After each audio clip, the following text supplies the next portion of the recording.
Welcome to virtual Daytona Beach, Florida. Tonight we're at the virtual World Center of Racing, and tonight is the regular season finale for the Undisputed Cup Series, race number 13 of the season.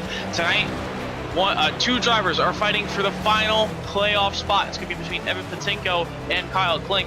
And so far, Kyle Klink yet to show up in here tonight. So right now, looks like we're going to have the playoff field set already, but everyone wants to get that one extra win and get a little bit more points for better seating. Yeah, seeing going to be pretty important here tonight, and we have a wild card race that cut off the regular season as well. So really, it's up for grabs for anyone pretty much. And so far, qualifying just getting underway right now is top of the board in practice, which is not really a good showing. It was a 46.892 by Greg Badene, but so far that's not really good showing of kind of qualifying speed. I think probably the fastest qualifying speed that's still on the board may have been Rusty Rafferty, 50.162, but not entirely sure there. But so far, Austin Norris going off the apron there for debut starter for Austin Norris. Still some relatively new drivers into the league. As Cody Dorsey currently on his outlap, he's doing that. The tire, keep the tires cold. Kind of like the way you need to do it here at Daytona. So we'll see how Cody Dorsey probably going to be one to watch out for here for this pole. We'll see how well some of these drivers can qualify. As news this just in, Kyle Klink registered for the session, so he will be fighting for the final playoff slot with Evan Patinko if he joins in, but he won't be able to set a qualifying time. Not going to have enough time to load in and set a lap. So Cody Dorsey setting up for his first lap here, kind of close to the wall though.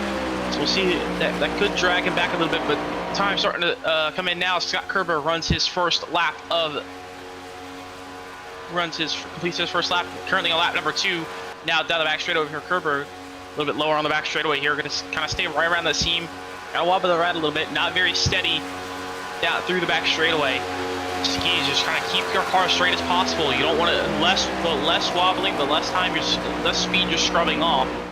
You just kind of want to follow the car where it wants to go. You don't want to just want to hold it as steady as you can. As there he clips the apron, slides way off the track. That's going to be really slow there. Scott Kerber. See what it does here down at the trial. He won't take the apron, but he'll complete that lap with a 50.287. Now that should be slower than his first lap. Yeah, slower than his first lap as James Taylor goes top of the board for now on his first lap. Cody Dorsey also right just behind him on his second lap. Cody Dorsey a little low on the back straightaway here, so we'll see where Cody Dorsey he can pick up. Yeah, he had the ideal warm-up outlap.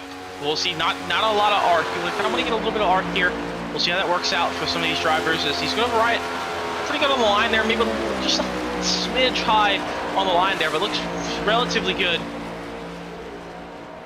Looks all right for Cody Dorsey coming through the trial. Well, now he's going to stay up on the track, and Cody Dorsey to the line will be a 50.226. That will go P3. Third. Evan Patinko just jumps to the top of the board. He beats James Taylor by less than 1,000th of a second. It's a tie on the board.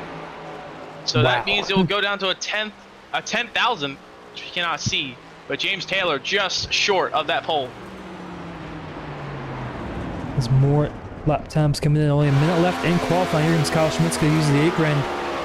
50.298. That puts him around 8th place. Officially 7th.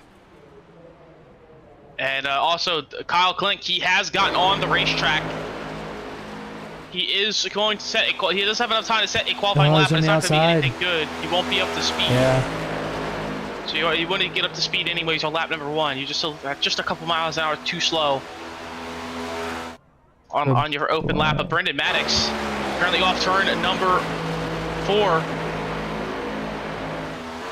So Brendan Maddox, what can he do here on lap number 2? He hadn't invalidated lap 1, so we'll see how that goes with lap 2 for Brendan Maddox. 50.198 will go P3. Very close there.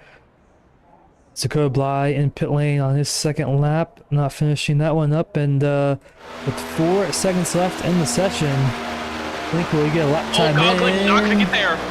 Ooh, that lap did not count, so he did not get there. Very close, but yeah, not able to. 50.358, so just enough for our ticker to register, but not RSC did not register at the time. He would have been last anyways, so he's gonna start in 18th no matter what.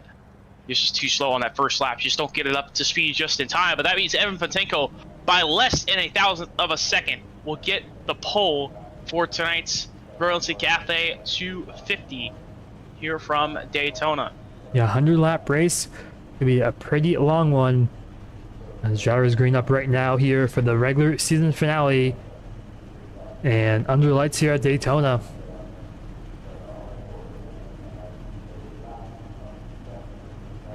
It's really our true first big super speedway. Obviously, we had Atlanta early in the season, the dual Atlanta race. There early in the season, but this is really the first true super speedway that we go to this season, or I guess classic super speedway if you want to call it that, Daytona Talladega. But be interesting to see who can come out on top here after 250 miles, or maybe some overtime late in this one. But drivers green up here currently here on the pit lane. Yeah, tonight could be a big wild card. Daytona, anything can happen. We saw it happen. We've seen it happen a lot. We also kind of seen it in Atlanta in real life Cup Series just a few weeks ago, and the famous in-season challenge is the entire bracket. All the brackets were busted in that one big wreck. So that could happen tonight and just kind of shake everything up again. But like I kind of said earlier at the top of the show, not really any playoff battles here. It's only between Evan Patinko and Kyle Klink. We've had 9 different winners, so that means we have a 9 win you're in. So you only have 1 spot left.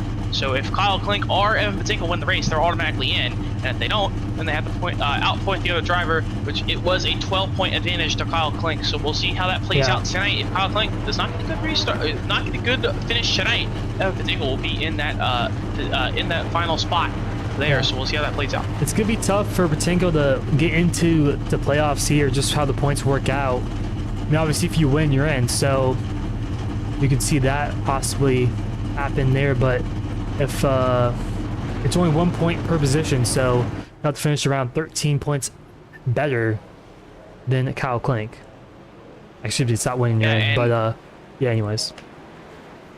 And Evan Patinko, he was close to winning the season opener at Auto Club, but he dominated that race and then got a late race caution and had a little bit of contact and ended up getting wrecked out of the race just under 20 to go at Auto Club early in the season. So he was very close to winning. So he's good. He really wants to see this win tonight. Wants to get this win tonight. He definitely wants to win, and you're in no matter what. But now these drivers coming off of turn number 2 on their pace laps. Let's take a look at our starting lineup for tonight's Burlington Cafe 250. So just after qualifying, we saw Evan Patinko take the pole with a 50.191, dead tie with James Taylor. So just getting him by a 10,000th of a second, less than a 10,000th of a second.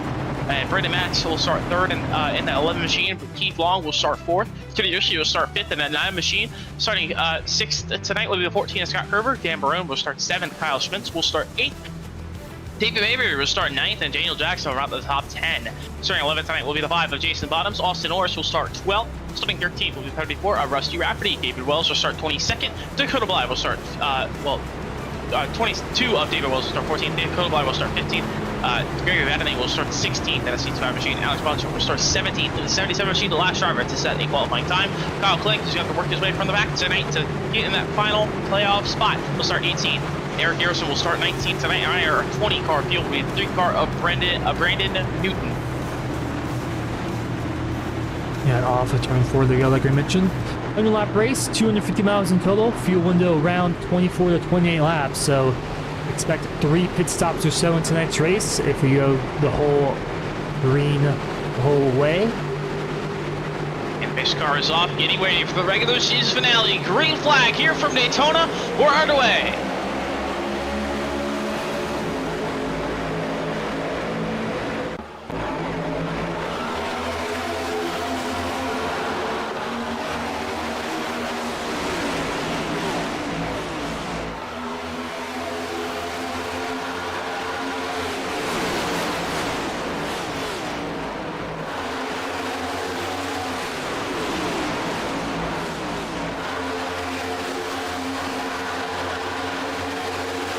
As drivers gain up the race speed here down the back straight, Patinko leads over Max as the inside line easily having the best start there.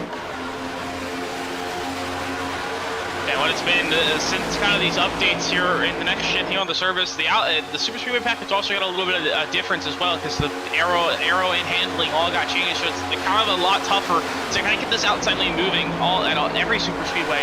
So this outside lane might be a little bit slower, might be a little bit harder to get going like we normally see here at Daytona in the past, as we've seen the sim. Normally here at Daytona, we've seen the outside be very dominant here in this next gen car, so we'll see how this changes tonight. So far, the outside lane not getting formed up perfectly yet, but they're starting to gain a little bit of momentum down the back straightaways. The drivers start to settle in, kind of get a little bit more comfortable with pushing the driver in front of them. We'll kind of see how that plays out later in the night. And also gotta be careful. Don't want to push too aggressively yet, as we'll definitely probably see a few incidents caused by just kind of a bad pushing later in this race. Yeah, I mean, I think early on in this race, these drivers are just gonna take it a little easy, you know, kind of feel around the drivers around them, who's a good pusher, who's a good, I guess, leader, I guess you could say, and you don't really know until you are in the race. I mean, you have practice, but practice and the race are pretty much completely different, you know, just mindset-wise, and also just how people drive in the practice might not be the same exactly in the race as well. We'll see how this works out, but here comes the outside lane now, led by Jason Bottoms in that 5 machine.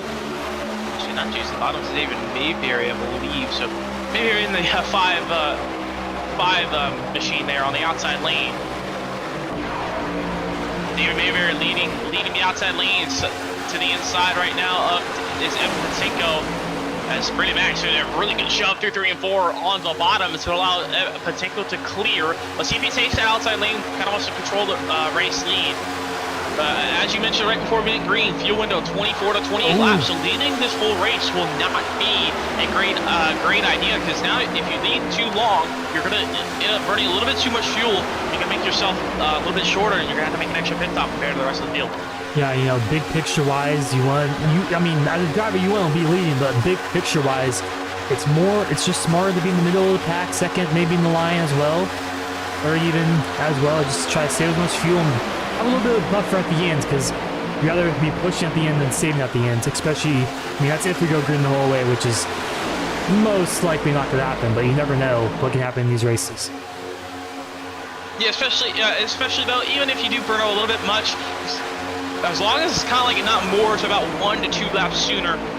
If you kind of 1 lap sooner, like lap 24, you could probably save that if you kind of sit in the pack just a little bit, and kind of those second, third runs or whatever.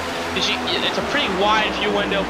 Typically, the full fuel tank, you normally see about 38 to 45 laps. I mean, you can stretch it all the way to 45 laps. It's really hard saving in this car, but typically it's around 38 to 42 laps, which with the 67% fuel, 65% fuel we run in here in the other 50 Cup Series, it's about 20. Kind of roughly goes about 24 to 28, 29 laps. So it's a pretty wide fuel window, and it's kind of above that lap 25 threshold. So even if you have to pit after 24 laps, if you kind of sit in the pack just for a little bit, you should be able to save that extra lap and kind of make that back up. But if you get too far in a deficit early, it's going to really put you in a bad spot later in the race, especially if you're trying to push up front and trying to win the race.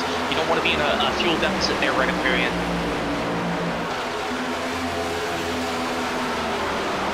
Yeah, we'll so far, see, the outside but... lane is starting to fall back a little bit now. As you saw Vernon Maddox, he hopped up and now he hopped back down to the bottom after that outside lane started to fall back a little bit. So Maddox slots back into that 4th place spot on the inside lane. The outside still led by the 29 of David Mayberry, but also the 5 on the on our screens there. Yeah, the inside lane warmed up pretty well here early on this one. I haven't really seen any 3-wide action. Wait, yeah, it's Kyle Klink, playoff driver, down pit lane. Taking tires already, not sure exactly what's going on here in lap 6. But that's going to be very detrimental to his playoff hopes, as right now, Aaron Patinko leading right now. Wonder if Klink may have just came up. What if he? I don't think he had a penalty. Just kind of an odd stop there. But we'll see how that works out. Eric Garrison also saying he's pitting in here. As So Patinko, Eric Garrison, I think still in pit lane right now. So that also Eric Garrison said he is pitting, but he's also out of the pack with Brandon Newton, 18th and 19th. May have been a mistype there from the in the iRacing text chat, but we'll see. But everyone's so far single file right now. Yeah, I think these drivers know that's going to be a long race. So you got to ride around, and there's kind of single filing out, saving some fuel as well, and just I mean, right now, Cody Dorsey really pushing Evan Patinko right now. And I think if I was Patinko, I would be actually drivers coming down pit lane, Eric Garrison and Brandon Newman. So, interesting strategy being really early here. Might be and Kyle Klink session, just left the session. Something must have happened for him. So, not much guarantees. That spot will go to Evan Patinko if he just finishes in the top 8 or so, top 10. Yeah. So as long as Evan Patinko just has a solid race tonight, he should be in the final spot. So we'll see how that plays out. We'll have to keep an eye on Evan Patinko. Bigger picture-wise, right now, Patinko, I would just pretty much at all costs finish inside the top 10. But I mean, currently he's leading, so doing a good job here on lap number 9. But you do not want to be. I mean, Patinko pretty much in a perfect spot right now. Obviously, still very early on in this race, but the inside lane working very well. I think really, you just kind of want to maintain that. You just want to maintain that position. You don't want to lose. Just kind of survive tonight. That's going to be Evan Patinko's goal if he wants to make this playoffs. Obviously, a win means everything, but as long as you can survive and just finish this race, it doesn't have to be up front. You can just kind of be that mid-pack, 12 spots. So we kind of see how that plays out. I believe it just kind of starts at 40 points, and then second place gets 36, and it ticks down one by one. So I think Kyle Klink just finishing in 20 tonight. He'll get 18 points for just starting parking. So that means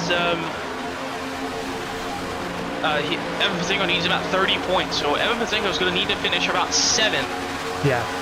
Tonight, just to make it. But also he will get a few bonus points. Yeah, you had a lap there. So, and if you also get the fastest lap as well, that's another bonus point. And leading the most laps as well. So, I mean, obviously Patinko and I can shovel back to 3rd place as Kyle Schmitz now leads, but if Patinko can get all 3 of those, he can afford to finish around 10th place. So, obviously, fastest lap here at Daytona, kind of more of a lucky kind of base system, but you never know what can happen. Yeah, so Evan Patinko only really needs to finish in the probably top 9 to be safe, but top 10 maybe is a little pushing it. We'll kind of keep a track on that and just how many bonus points he would get. But that's pretty much all he will need. He only needs about 30 points tonight to make the playoffs, which is about a top 10, which you just kind of survive. You don't want to get yourself wrecked and end up not being in that spot at the very end. So we're going to see just everything just needs to play it safe. You don't want to make too many aggressive moves right now. He's been leading a little bit, so now he's slotting back in line, kind of second on the inside lane there, as now the lead goes to Kyle Schmitz and Jason Bottoms. They cycle to the front of the field. You see the red 5 machine, that will be Jason Bottoms, and the normal Kyle Larson 5 machine up on the top is David Mayberry. Should be the 29 there, but just keep that move right there. But move down to the bottom for Austin Norris. Kyle Schmitz will block that inside lane. Yeah, there's also 2 drivers looking for their first win, but one of those being Austin Norris. Has lap traffic up ahead.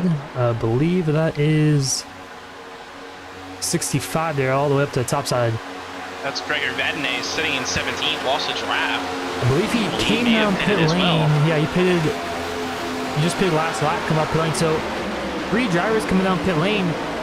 The thing is, Eric Garrison and Brandon Newton, they did not take tires at all. They didn't even stop in their box at all. It shows on the telemetry. So not sure if they had a drive-through, but interesting for them. Might be just a glitch right there. But anyways, right now still Kyle Schmitz leads over Austin Norris and Jason Bottoms up top with no help. The 2 5 machines up top. They're looking. Oh no, Jason Bottoms goes back to the inside line. Probably slot back in line, kind of just get settled in a little bit. Don't want to burn too much fuel. You see a pretty much majority of the field single file. Only 4 drivers on the top lane. Some of these drivers, as I mentioned, Austin Norris up front looking for his first win. As normally you do have when you're in. That's why, but also a lot of these drivers are not eligible. They have to make a certain minimum amount of races. That's why.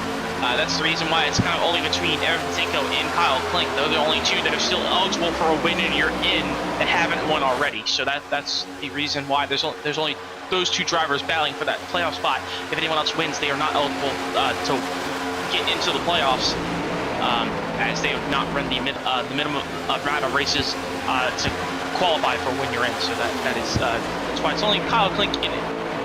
And Patinko just needs to finish top 10 probably top 9 just to make that final spot tonight. Yeah, I mean, he ran up front earlier, obviously. Getting some laps, so that's some good bonus points for him, but he got to lead the most laps as well, being an extra bonus point. Fastest lap, I wouldn't really worry about that if I was him. I mean, you can't really control that here at Daytona. It's just too hard. You can't like pit for tires and try to game the system or like that. I mean, you can try maybe get a run on someone, plan a run on one lap or another lap or whatnot, but the fastest lap just is too risky to really try to do. I mean, you can try maybe a few laps like I mentioned, but really the main thing he needs to focus on is leading the most laps and leading a lap. He's already led the lap, and so far he has led the most laps from my calculations. And Kyle kind of recriminating that mistake. I kind of said Kyle Klink has won. He did win a very dominant win in Iowa a few weeks ago, but he has not run the amount of races needed to qualify for a win you're in. So he's kind of banking on this point in. That's all he can do. So really, if Kyle Klink just ran a few more races, the playoff field would be pretty much locked up tonight. We'll kind of see how that plays out. I don't think he'll just trying to get that final spot, but so far he's doing pretty well. Klink in his 6 starts has 4 top 5s and 1 win, so he's been very good even with the limited starts. And he would definitely be one to watch out for in the playoffs if he's able to sneak his way in this last race. I mean, obviously there's not really much you can do in the car right now. Obviously he's out of the session, so he's kind of just banking on Zinko to really just have bad luck at this point. But yeah, he's probably just hoping Kapatenko just kind of has a bad race, maybe gets caught up in a big one, just caught up in maybe makes a mistake getting on and off pit road. That's definitely a big problem here as well. If you make a mistake on pit road and you're by yourself, you can easily go a lap down very quickly here. With not being in the draft, so that's also a problem, as pit road is going to be a big challenge as we're going to start to get to that first pit stop here in about 5 or probably 10 more laps or so. 5 to 10 more laps, we'll start to see some drivers start to come down pit road. We'll see who can make it longer than 25, which I believe everyone should be easily able to make it longer than 25, pretty much in the pack. It's about 24 and a half just by yourself, so Trevor should be okay. Everything of one has been up front all night long. This one that probably would be the worst on fuel, but now he's starting to save a little bit more. He's kind of sitting back, 4th in pack, so now Kyle Smith burning the most fuel right now, leading out front. Yeah, right now 75% of our audience has Evan Patinko gain the last playoff spot over Kyle Klink, as about that poll a few moments ago. Right now, Patinko is in the right position, but obviously still not even 1/5 of the way through this race. And we'll see how that changes. We'll keep an eye on that. Obviously, probably the biggest storyline coming tonight as well. And also the bracket challenge coming up next week at Bristol. That should be something else to watch out for with the playoffs going hand in hand.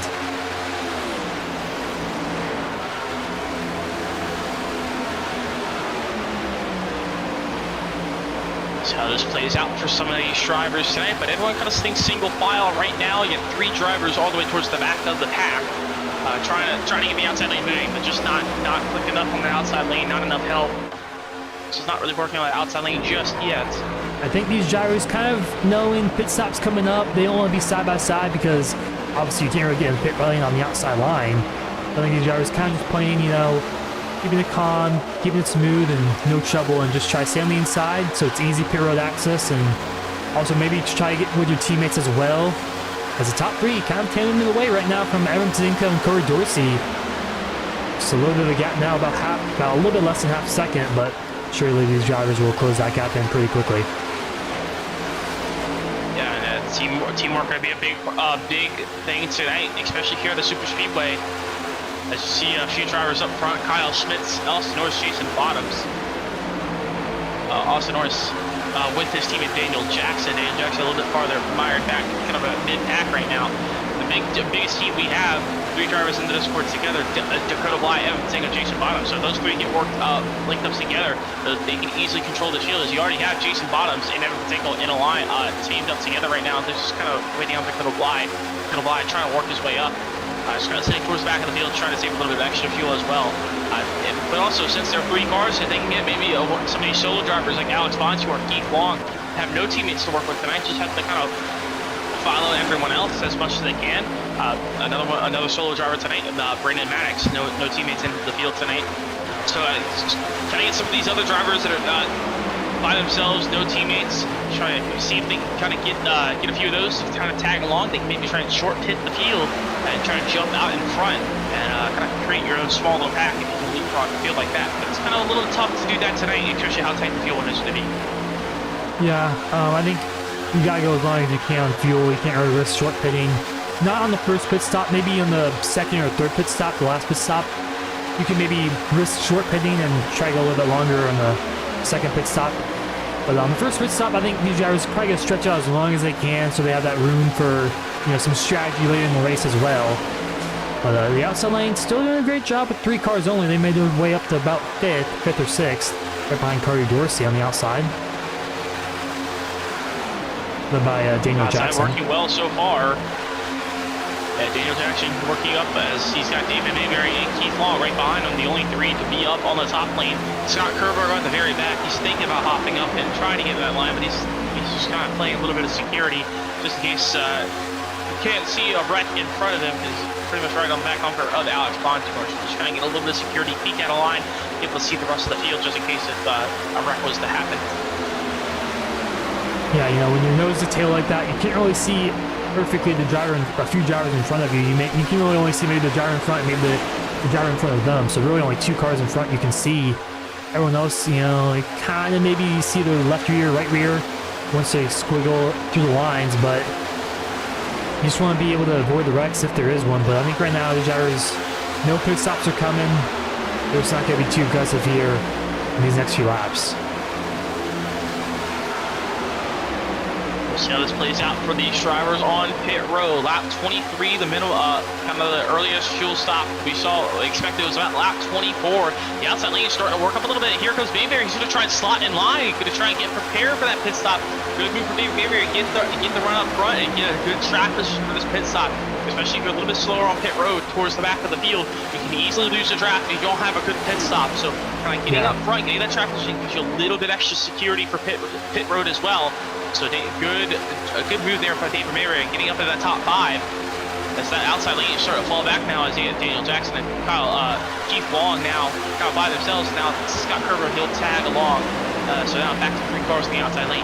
Yeah, Jackson had a few opportunities to maybe go into the inside line, but it was very close. I think it was a little bit too risky early on to make those moves. I mean, you don't want to be too aggressive on the first pit stop or before the first pit stop. And right now, we'll see if they can slot inside to the inside, but there's not really any gaps that are big enough for him and Keith Long to slot to the inside.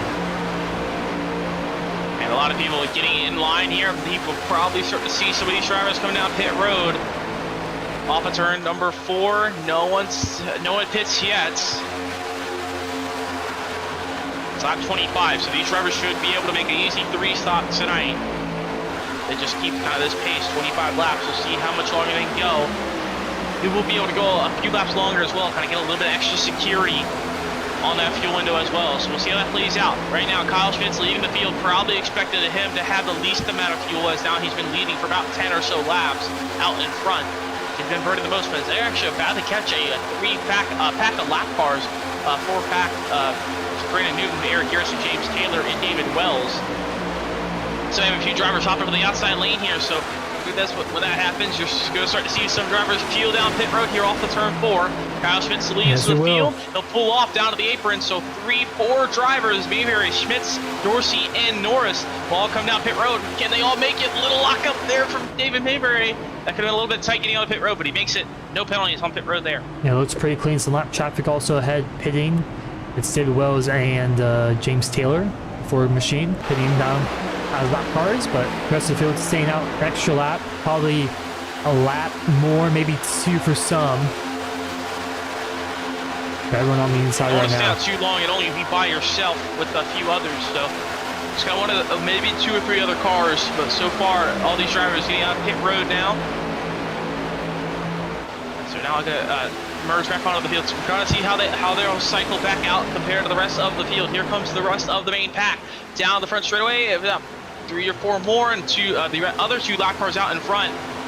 Oh! Around goes Daniel Jackson right in front of Keith Long. no cautions out for that one, as Daniel Jackson goes a lot of time there.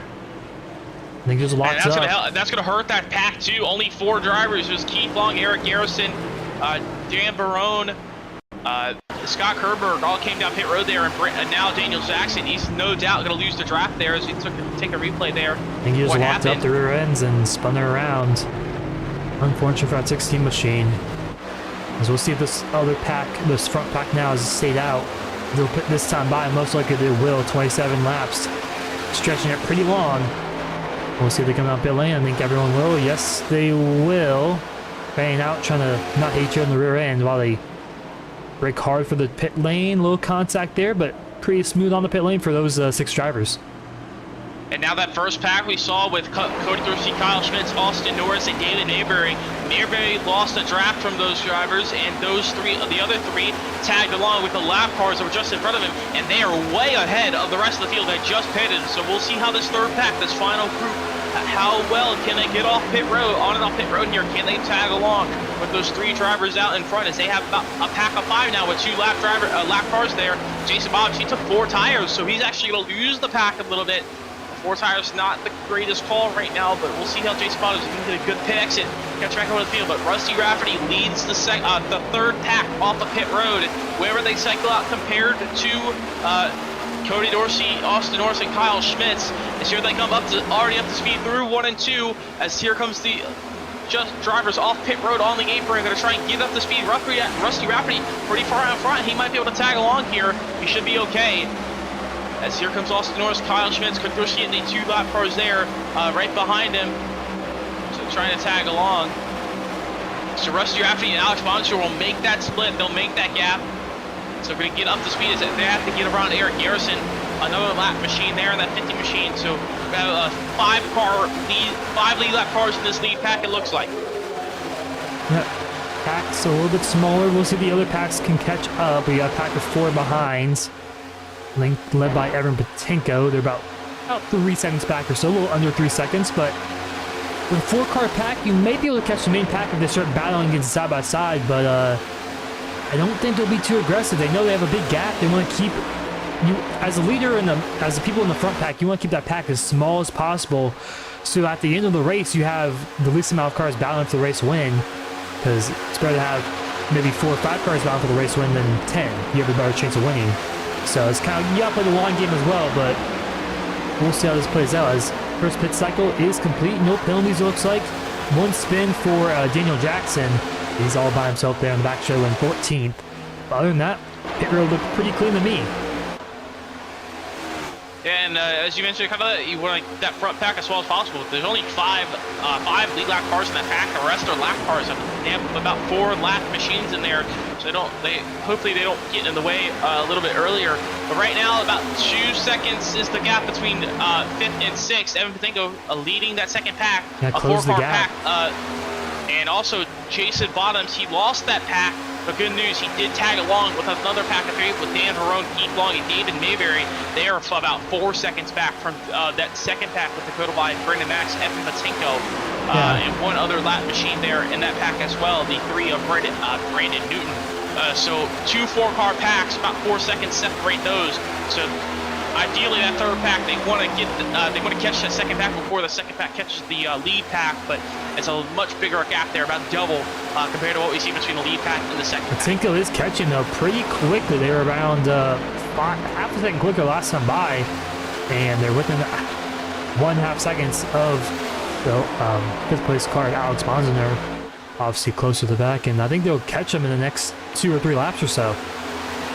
Yeah, they're a little bit closer than what the gap shows between Bonster and Patinko, because you do have to tag James Taylor right at the back of that, so they'll be able to get James Taylor's draft before they get Alex Bonster.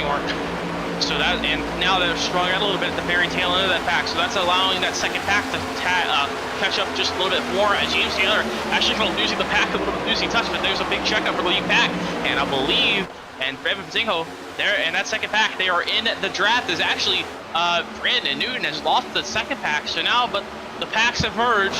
So now make a move to the outside. Oh, squiggle there for Evan Patinko, with Brendan Max pushing him through off of turn 2. As lap traffic up ahead, they're gonna make it 3 wide possibly here. There's a spleen lap. They had to avoid each other. Maddox went to the bottom, and Patinko went to the outside lane, and that's going to hurt the outside. But now Maddox will hop back up onto the outside lane. Vadnais right behind him. James Taylor hops up as well to try and get the outside lane moving. Now this is going to be good for that second, that other pack between Mayberry, Long, Barone, and Bottoms.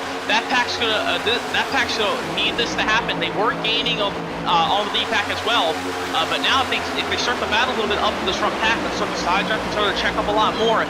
That second pack now is going to be able to close that gap a little bit, so it's not fully over for Keith Long, Dan Barone, Jason Bottoms, Scott Kerber, and David Mayberry just yet. They're going to hope these drivers keep battling, but right now only two cars in the outside lane, not going to help. Right now, I think they're going to slot in line maybe here. No, they're going to stop for now. Also, Patinko, he's been leading that second pack, and right now he's in the outside line. He has to think along the big picture. He's been burning a lot of fuel these past few laps. I think it's just smart of him to get in line, save some fuel here, and pit with the main pack and not lose too much time. See how that plays out, but right now Jason Bottoms actually kind of losing touch to that second pack. He's going to catch back up, but they do have a little bit of help of Brandon Newton now, as he'll be able to get a little bit of drive. They did lose a little bit of time. It's back of that lead pack, about 0.4 of a second they lost, so not looking great for that second pack right now. It's really a pack of 8 lead lap drivers up in the lead pack, and the rest are lap cars of Eric Garrison, David Wells, Gregory Vadnais, and James Taylor. So those 4 drivers battling for the lucky dog within this pack. So we'll see if we get a caution. These 4 are going to have to battle each other as well. Right now, the second pack not really catching up to the main pack right now. Even with less cars, usually if you have about 3-4 cars, you can catch up to bigger packs. It's a bigger pack. There's a lot more checkups, a lot more cars, kind of like traffic in real life. You know, less cars, you usually go a little bit quicker. More cars, you go a little bit slower. Kind of same thing here at Daytona. We'll see with this big pack of cars all single file if the second pack can catch up. But right now they're side by side. Not what you want right now. You're only losing more time to the main pack. And also just not great form as well either. If you're just kind of getting out of the line a lot, checking you up, it's just not going to help. You need to be on the bumper pushing, and you don't want to get too hot either. If you get the engine a little bit too hot, you can blow your engine, and that will definitely be your night over. If you have to come down pit road to have the tow, that'll definitely be your race over. If you have to tow and lose multiple laps, especially here under green. But so far, everyone's single file in the field, just kind of settling in and getting together, just trying to take some of these laps off right now. Yeah, I think that's what most of these drivers are doing. Green so far, all 36 laps tonight. Last night we had a fully green race in the Superstar ARCA Cup Series where you'll see back-to-back broadcasts, back-to-back nights go green possibly. It's from start to finish. So far, we've been clean and green. These drivers are kind of taking their time right now. Not being too aggressive on the pushing, just trying to stay away from that second pack. I think they're just trying to eliminate that second pack as an option.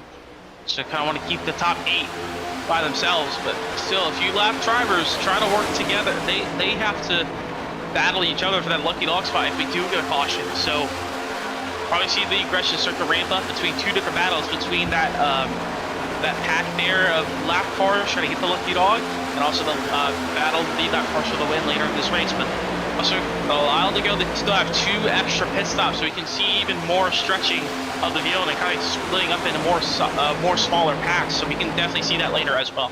Yeah, right now on the outside, Rusty Rafferty trying to do something, but nobody's on the outside with him.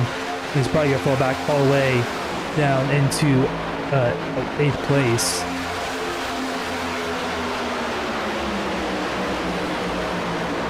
Actually, everyone particular might let him in? No. Rusty Rafferty's still going to continue to be on the outside line. Surprisingly, he didn't slot in front of Patinko. I thought Patinko was kind of backing off to let that 34 machine in, but looks like he's going to fall to the tail on the pack. Don't want to lose the draft as well. Actually just blinked out a tad there. That won't help him either, but he's slotted back. that into line. This will try and size right at the back end of James Taylor here, just to slow up just a tad bit so he can kind of get that draft, and he's going to be able to tag along there.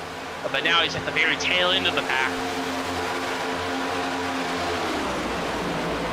Now the field not changing a lot, so that's also not helping Austin Norris, because he was one of the first drivers that hit already. They pit on lap 25, so now Austin Norris, he's going to be burning a lot more fuel, so he wants to try and at least target lap 50 to make it to lap 50, so he can still make it on 2 more stops. Rounds. Too much. Spinning with the David Wells. 22 and David Wells. As caution and he goes back on the flies. track, and that will bring out the first caution. And we have another driver spinning through the grass, trying to avoid that. I saw some grass kick up, and it is Alex Bonsior went through the grass there, spun back into the grass, trying to get back going. Still spinning as well. I think it was just grass on his tires. Get through the grass into the bus stop and just spun, not able to get it back going, but it doesn't look like he's damaged. A little bit of front end damage, that's all he's got there. I don't believe anyone got damaged from what I saw. I don't think any major car contact with each other. It looks like Bonsior might just clipped 22 there, David Wells. And Wells not really locking the brakes down and hits the outside wall. Didn't hold the brakes at all there and just slides, almost kills the second back there. That could have been... That was close. That was not... Not great there from David Wells. He just spun, didn't hold the brakes back up, almost hurt that second pack, but that second pack, grateful they avoided that, because now they have a chance. As now that second pack, they'll be able to merge back with the front pack here. But just to check up there, Alex Bonsior just kind of didn't expect it, just got into the back bumper of David Wells, as Wells expected to, had a big checkup. He's went out of line a little bit. Alex Bonsior just not expecting that big of a checkup. He just got into the back bumper of David Wells, and that sent him around off the turn number 2. So that brings up the first caution of the night, and that's going to make it a 60-lap run to the finish if we go green. So now we're going to have a little bit of a different strategy here. So we're still going to need a 2-stop race. We'll see who stays out, who pits. Yeah, I think Wells probably could have definitely maybe not got damaged there, but anyways, pretty much everyone coming out pit lane. It looks like all the lead lap cars coming down pit road. So actually, except the Brendan Maddox and Evan Patinko. So two lead lap cars stay out. So they actually trap James Taylor a lap down. So Brandon Newton also pitted 1 lap down there, as it is kind of a risk to stay out, especially that late into a run. They only have about 10 laps of fuel. So if you're a lap down trying to take the wave around, you could make it on 2 more stops, but you're also going to have to team together with the other lap cars doing the wave around as well, which they only got 4 in that lead pack. So that really wouldn't have worked out there. But Matinko and Brendan Maddox staying out, so everyone coming off of pit road will line up third on back here. A solid run to start this race so far, as now we're going to complete this time by. Will be 40 laps into this one, so early pit stop, early caution getting into this run, into the back half of this race. But meanwhile, while these drivers pacing under the our first caution of the night, we're going to take a quick break. We'll be right back here at the Burlington Cap Day 250.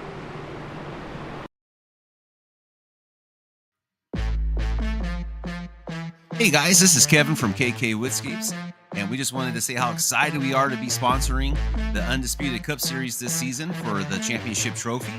And also, we are looking forward to working with you guys. Hopefully, we can bring your virtual victories into reality this season. And you can reach out to me on Discord, or you can scan the QR code below, and it'll take you to our Instagram page where you can see all the work we've done over the years. Thank you guys, and good luck this season.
Welcome back here to Daytona from the Burlington Cafe 250.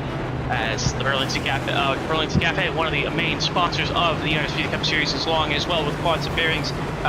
JK Woodscapes, so you just saw JK Woodscapes additive running under that brake as well. And StubHub, make sure to use the and Smacking Sunflower Seeds. Make sure to use their affiliate links in the description to support the Undisputed Cup Series. Also, looking to join the Undisputed Cup Series, make sure to contact them on their Facebook page.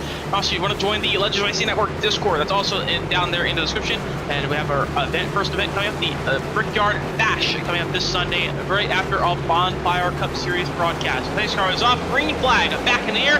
We're back underway here from Daytona. Everything on a great restart as Brendan Maxwell slot back in quickly, and that outside lane already looking kind of weak already. Is that inside lane with a great restart? Yeah, Patinko wasting no time getting on that gas pedal, and the inside line working well. But Patinko and Max not pitting. They pit 15 laps and go, so you only go around 10 laps, which interesting strategy call. But we'll see if it plays out for them. Majaro on the top side. That's Keith Long on the outside. Race win last week at Kansas. Great win for him. Actually, excuse me, that's not Keith Long, that's Curry Dorsey, excuse me. And not machine on the top side. Oh, almost tried to clear himself there on David Mayberry. Not able to do so. Dorsey falling back quickly on the outside. The outside lane now have to kind of take their time, kind of get formed up a little bit here as Jason Bottoms actually jumps down to the bottom as he was right behind at the tail end of that pack. Now he's just trying to leapfrog the outside lane. But so far, the outside lane is starting to get formed up a little bit. 4 cars in the outside lane is Dorsey, Norris, Schmitz, and Vadnais. Vadnais one lap down. He's battling James Taylor, David Wilson, and Brandon Newton. Also, the other drivers one lap down, but Brandon Newton losing the draft there. Is actually we have a 4-car pack off the 5-car pack off the back. So Alex Bonsignor, Eric Garrison, Scott Kerber, Brandon Newton, and one other driver there, I believe it is Dan Verone. Dan Verone also off the back as well. So 5 drivers, this big checkup, shooting them off the back, and now they're going to have to try and get work together and try and catch that lead pack. As we're now the outside line, 3 drivers, fast lap time, just that their new fast lap 46 flat pretty much. Now, that is an extra bonus point that we were going to watch out for Evan Patinko. Patinko is still currently leading, not going to get the fast lap out in front. But currently, if he wins, he's in pretty much. And right now, leading all the laps he needs, and he is getting those extra bonus points every lap he leads. So far, Evan Patinko doing what he needs to do, staying up front, staying out of trouble. Just needs to finish about top 10 tonight to make that final spot over Kyle Klink, as Klink leading the session earlier tonight. And he does have a race win. He would normally be your win granted, but did not make the minimum amount of races. Just that's how good he's been. He doesn't have the minimum amount of races, but he's already got a win. He's pretty much had top 5s in every race he attempted. And Kyle Klink in that final spot right now, only 12 points ahead of Evan Patinko, but right now Evan Patinko just needs to get a top 10 to make that final spot. So far, no one challenging up front just yet. The outside lane is still trying to get moving as they had a few shuffles. Hopped down as now Jason Bottoms now leads the outside lane with David Wells. So it's only 2 lap cars in Jason Bottoms in the outside lane. So David Wells in Gary Vadnais battling for that lucky dog spot on the outside lane, trying to get to the top first car 1 lap down. As right now it goes to James Taylor side by side with Jason Bottoms right now. He's on the outside lane, starting to make a little bit of ground, getting aggressive on the side draft on the inside lane. That's allowing them to pull up a little bit, but not a great run for David Wells. But Jason Bottoms really aggressively side drafting. He's got a big gap behind of David Wells, as Wells will hop in line. So now Jason Bottoms uses all his help, as now this outside lane falling back even more. It's not going to help that inside lane, that second pack, as they are about a 1.5 seconds back off this lead pack. They're desperately trying to chase back to the leaders, but going single file will not be great for them.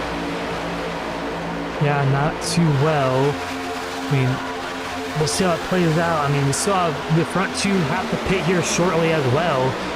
So, I mean, that could shuffle up the front end a little bit and maybe slow them down just a little bit while they come down pit lane. Maybe someone else comes down pit lane with them, trying to work with them. And they still have to make 2 more pit stops overall. So, I mean, they're not really hurt too much by staying out. but if they're the only 2 drivers coming out pit lane, you really just not got a lot of support to stay, there's almost some contact there in the mid-pack, because that really spread out the pack. But I was mentioning that if these 2 drivers are the only drivers that come out pit lane, it's going to be tough for them to stay ahead of the main pack once those drivers pit around 20 laps or so. So, I mean, you want to pit with probably around 4 or 5 people, not just 2. You're just not quick enough with a 2-car tandem.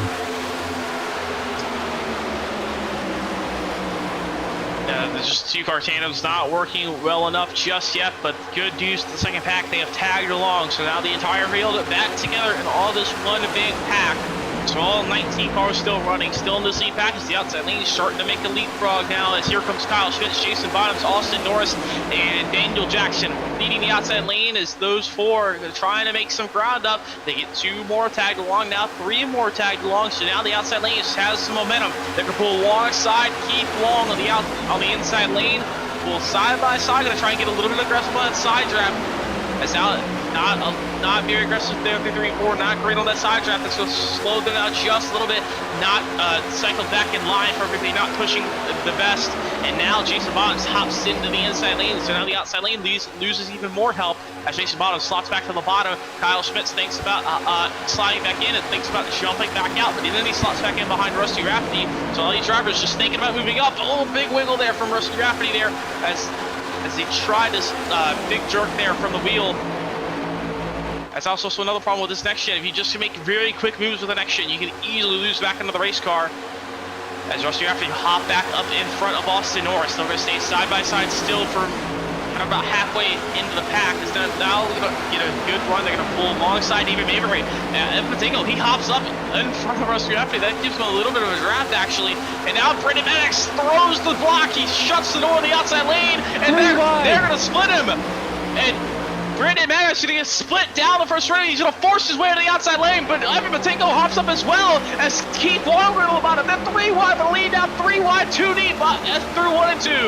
As now Keith Long out in front now, but here comes Evan Patinko and Brendan Maddox on the top side. Rusty Rafferty went for almost having the race lead all the way back to mid-pack and falling back quickly. He's down to 10th place now. They'll slot back in line right behind Daniel Jackson, the outside lane, try to make some moves back up as Evan Patinko and Brendan Maddox want to get back up to the front. But right now, Keith Long in David Mayberry, preventing that on the bottom. They're good pushing on the bottom for those 2 drivers, but here comes the outside lane. Patinko, heavy side draft on the side door, on the quarter panel of David Mayberry. As now the outside lane to Ethan with that second row. Right now they're going to be alongside Keith Long as they enter turn 1. Can they push through 1 and 2? Maybe get clear off of turn number 2. Not going to be good enough, but right now Keith Long holding well on the bottom with Mayberry behind him. Patinko and Maddox with a really good run off turn number 2.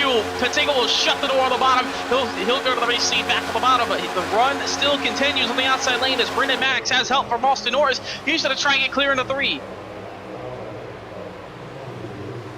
As 2x2 for the race lead, as a big shoves there from Austin Norris, getting Brendan Maddox way sideways there.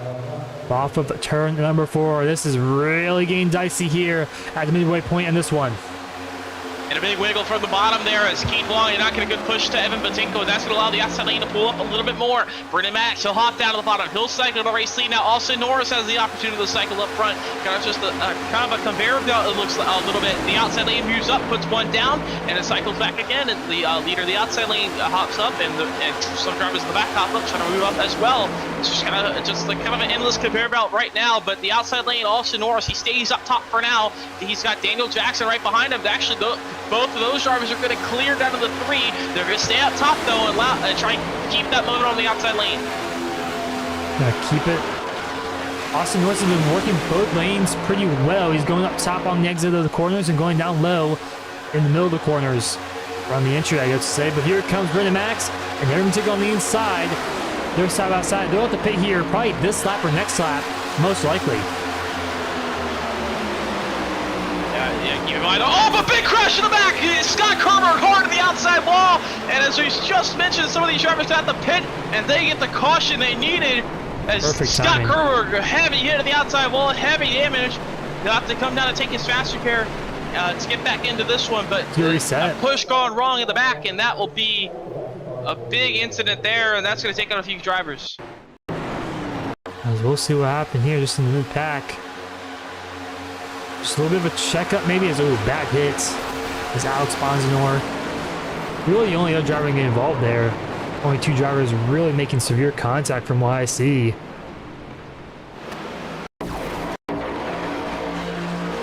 Alex Bonsignor just once again right behind him. Didn't expect the checkup. Just kind of off center already, and then just sent Scott Kerberg around to the outside wall.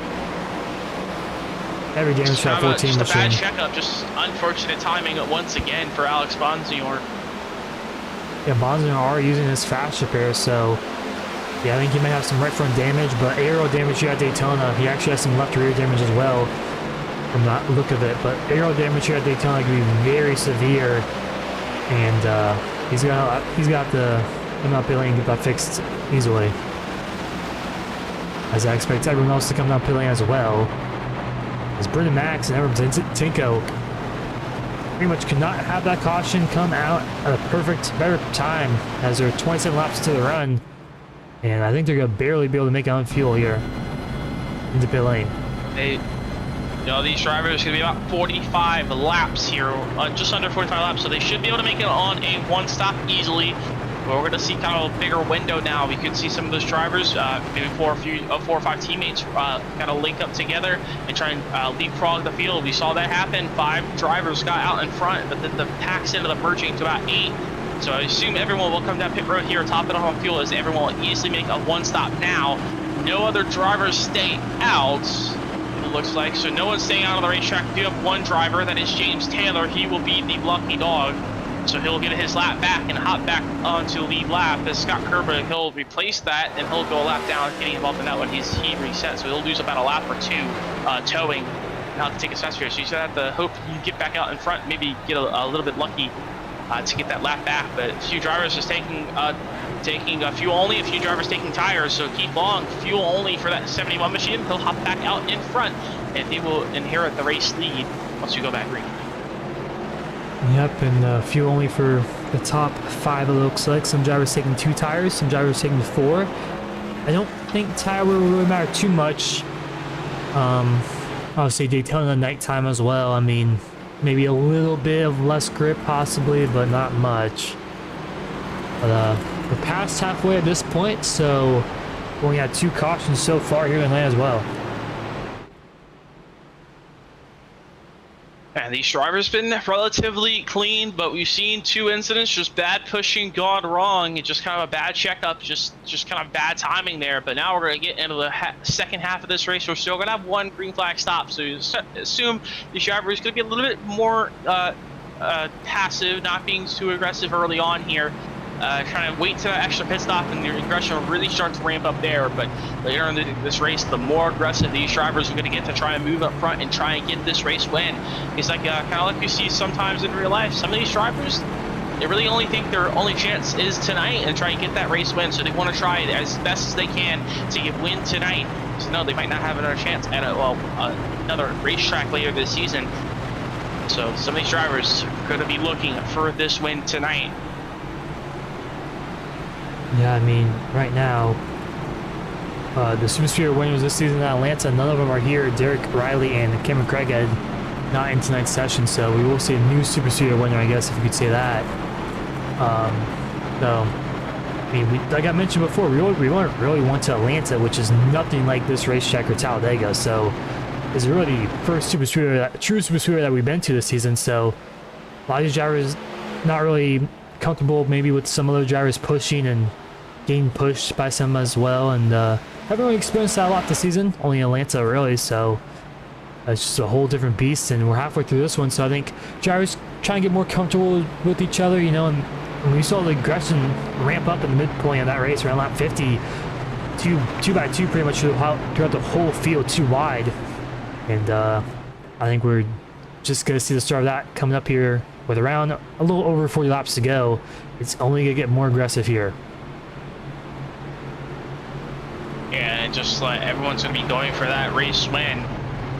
But we'll still have 1 pit stop. We'll start to see. We'll see if any of some of these drivers. I mean, we saw, as I mentioned earlier, teammates Dakota Bly, Evan Tingo, Jason Bottoms. They're all working together tonight. in the same Discord, so just kind of see if they can pick up maybe 1 or 2 other cars. They can maybe try and pit a little bit earlier now. They have that window to kind of play a little bit of factors. Now we're going to restart here with about 43 to go. So now that window is going to be pretty wide open, as probably pit up to like about 4 laps earlier before you can pit. So these drivers can pit around 25 to go, so they only need to go about 18 laps to make that window. So they can pit pretty early compared to what we have been seeing. So we can see a wide range of strategies here in this one, but also that assumes you still agree to the end. Yeah, definitely. I mean, been very racy the last 10 laps. I mean, I just don't expect it to get any calmer, I would say. I mean, we'll see what happens, but pace car about to go into pit lane, about to go back green here at Daytona. This pace car was off, green flat, back in the air, restart for Keith Long, the outside lane, a little sack up, but they're mostly okay right now. It's the outside lane gonna try and get shoveled back going, gonna build their momentum. Inside lane so far staying about the top 3 clear. About 3 cars in the outside lane, but everyone's gonna get back up to speed, start making their moves, just trying to get back to speed right now. It's the main focus. The outside lane is starting to fall back a little bit, not having good momentum early off this restart. Yeah, and outside lane just has not been good on any of these starts. The initial start, the second restart, and obviously now the third restart here. The outside just hasn't been really good. The inside just been so much better through 1 and 2, which is pretty typical of super speedways, but man, there's pretty much a new outside line right now, as the inside has been super good on the initial restarts.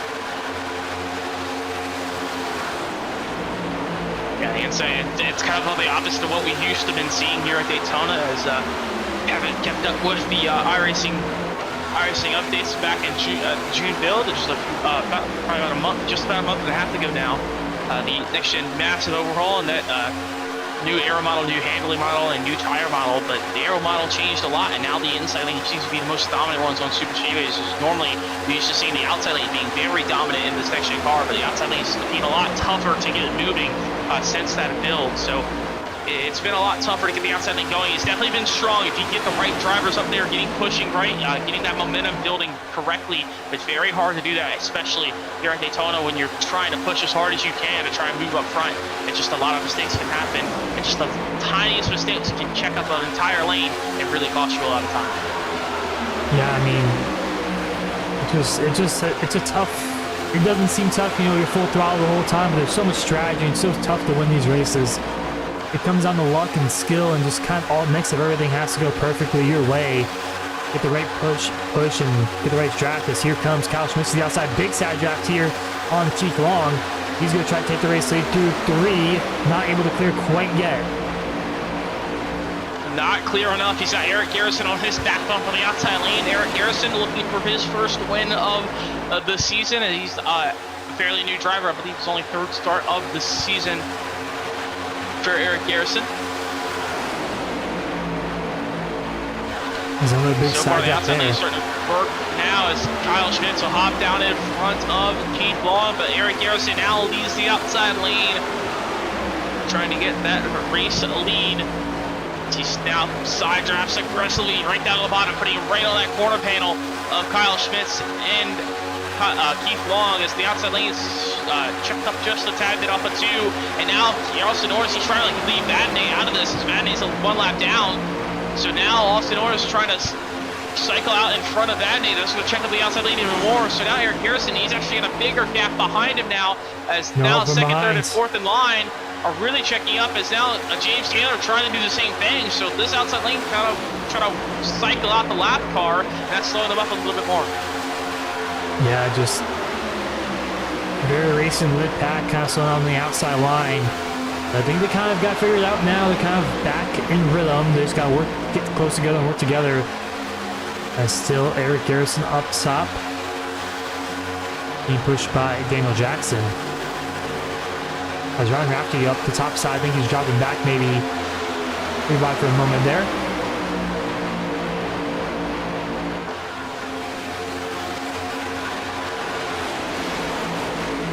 Lane starting to build a little bit more momentum now. There's a lot more controlled and collected.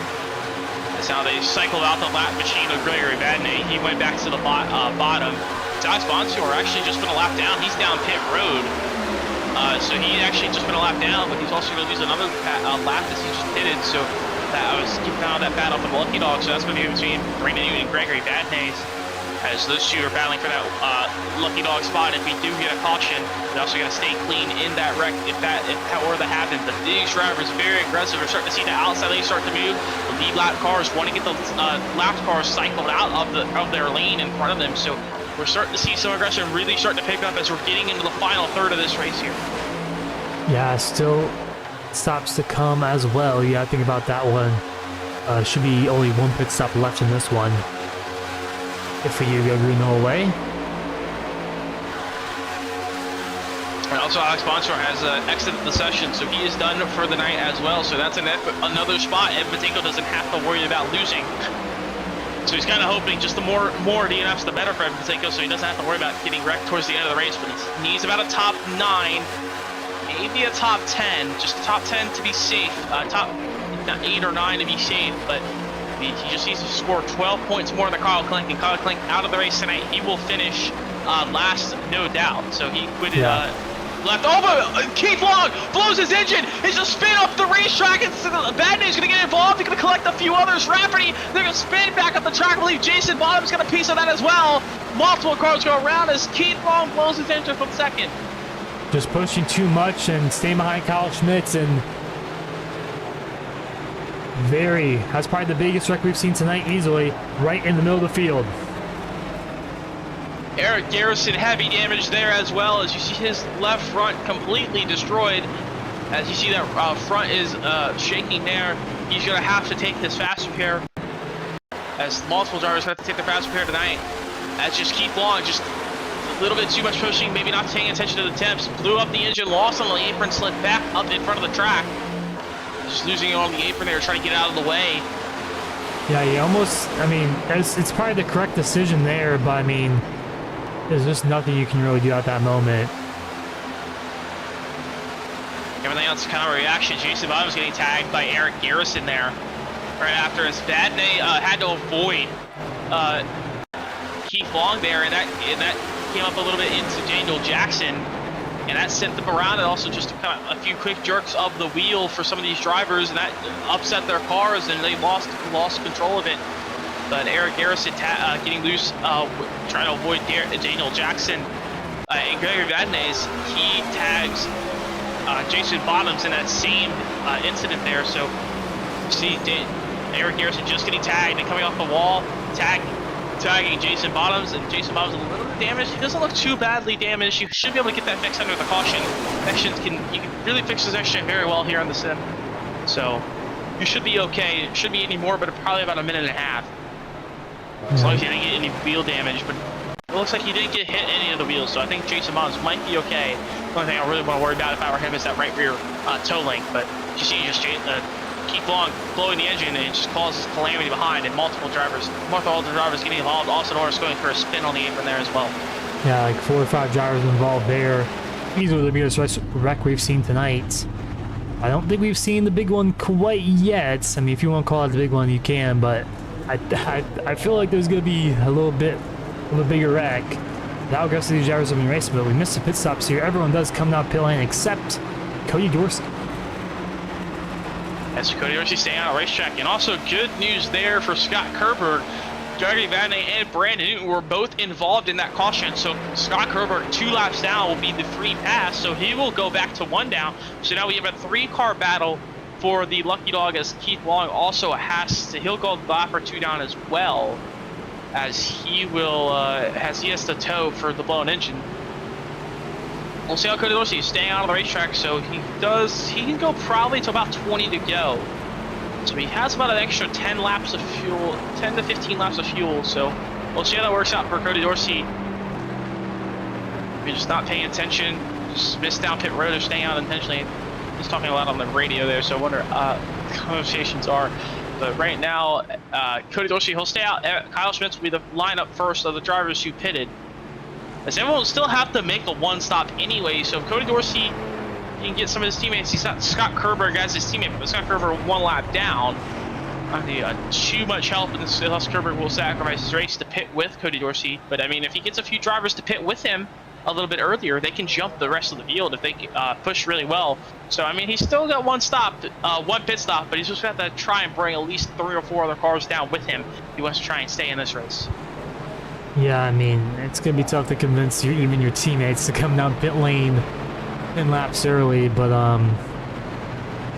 he can go around 15 more laps, which is around lap 20, so I mean 20 laps to go, so I mean it's not unheard of, you know. I think he can maybe convince maybe a few people, some of his teammates, to come down pit lane with 20 laps to go, because that's plenty of time. You have enough fuel for a green light checker if need be. But, obviously still a long way to go, 34 laps. I mean, a lot can happen right now.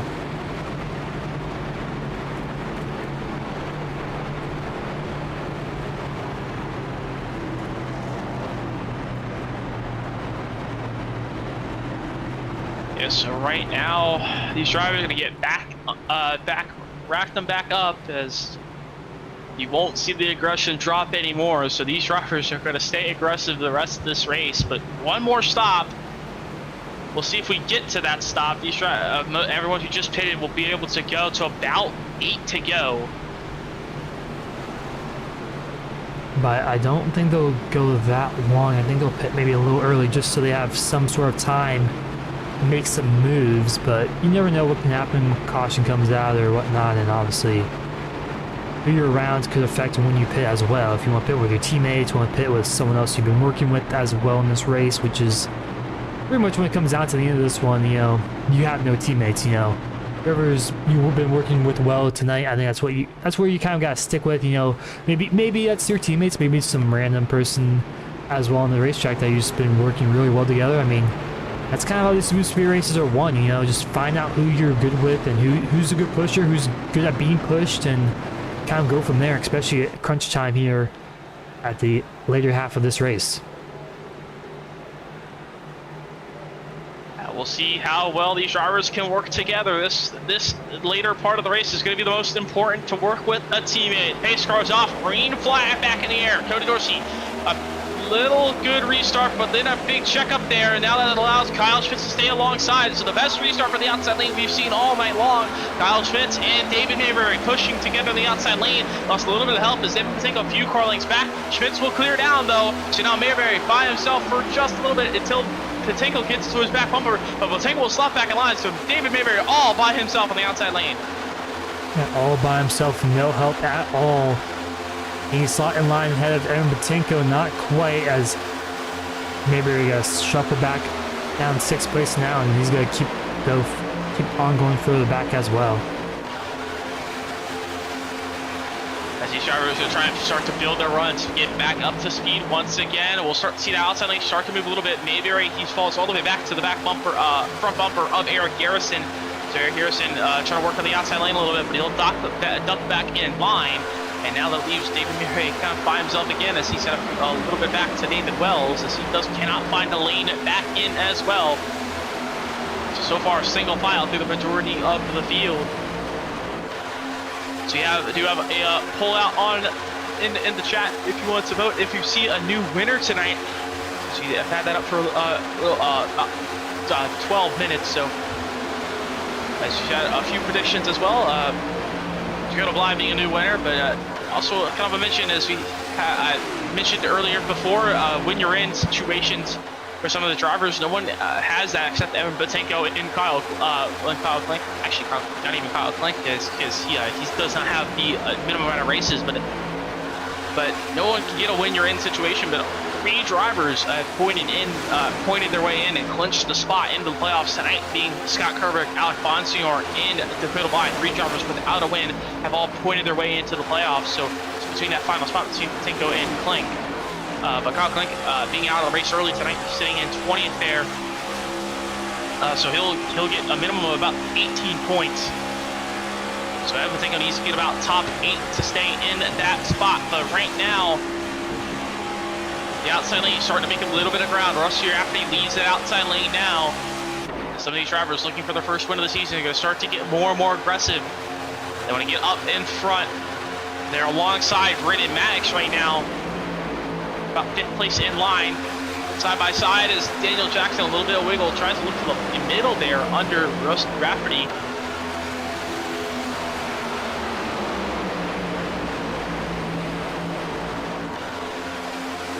Off the turn at number 2, down the back straightaway. The outside lane starting to get some momentum. They're going to pull alongside the 3rd place car there, Dan Barone. They're now going to pull alongside Cody Dorsey. Big shove from Daniel Jackson to the back bumper of Rusty Rafferty. They're getting all the way alongside Cody Dorsey here through 3 and 4. They're trying to pull that inside lane back here as he tries to get side draft that 9 machine off the back bumper with the 19. Not doing the greatest, but he pulls some side drafts him enough to kind of shakes him up a little bit off of 4. That allows the outside lane to pull a little bit closer. The outside lane a little bit strung out together themselves, so now to check them up a little bit. The inside lane gets back together between Cody Dorsey and Kyle Schmitz. They push a few cars clear again. Yeah, Schmitz and Dorsey have been really good so far here tonight. There's definitely going to be ones to watch out for. The little wiggle there is... Oh, contact! Rusty Rafferty! He saves it! Whoa, what a save! What a save there for Rusty Rafferty, but then David Mayberry goes around. Jason Bottoms involved. Scott Kerberg as well. They're going to come back up the track. James Taylor involved as well. Brandon Newton, a great avoidance there. He cuts through the traffic. It's a bad push gone wrong up in front with Rusty Rafferty and Daniel Jackson. Wow. Rusty Rafferty is able to save it with the wall, but then that check up towards the back, accordion on back through the outside lane, and then a bad push from David Mayberry and Scott Kerber, and turned him down into Jason Bottoms. Jason Bottoms actually should be okay. Just got turned down, pushed into the grass. He might be okay. We'll see how that 5 machine plays out, but he'll have to fix some more damage. Once again, have to pay attention to that right rear toe link. Yeah, see if that's mainly destroyed. Find the worst great person. Avoidance from some of those drivers. Brandon Newton, great avoidance there. Got on the brakes quickly. Trying to avoiding that one.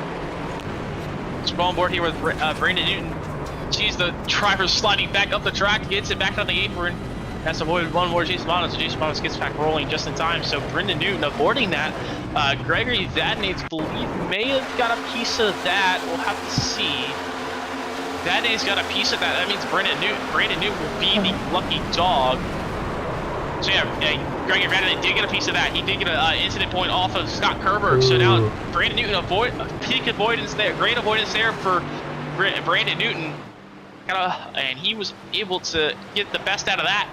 And now he will be the free pass, so he'll be back on lead lap battling for the rest of the field. But this time by will be 27 to go. Very talented. The entire field will come down pit road to top it off on fuel. But now this kind of going to be a fuel mileage race. You don't want to be out front the rest of this 26 laps. I think everyone has to save just a little bit. Maybe you can push. I mean, it's just too risky, I think, especially with the green light checkers. You don't want to give up that track position.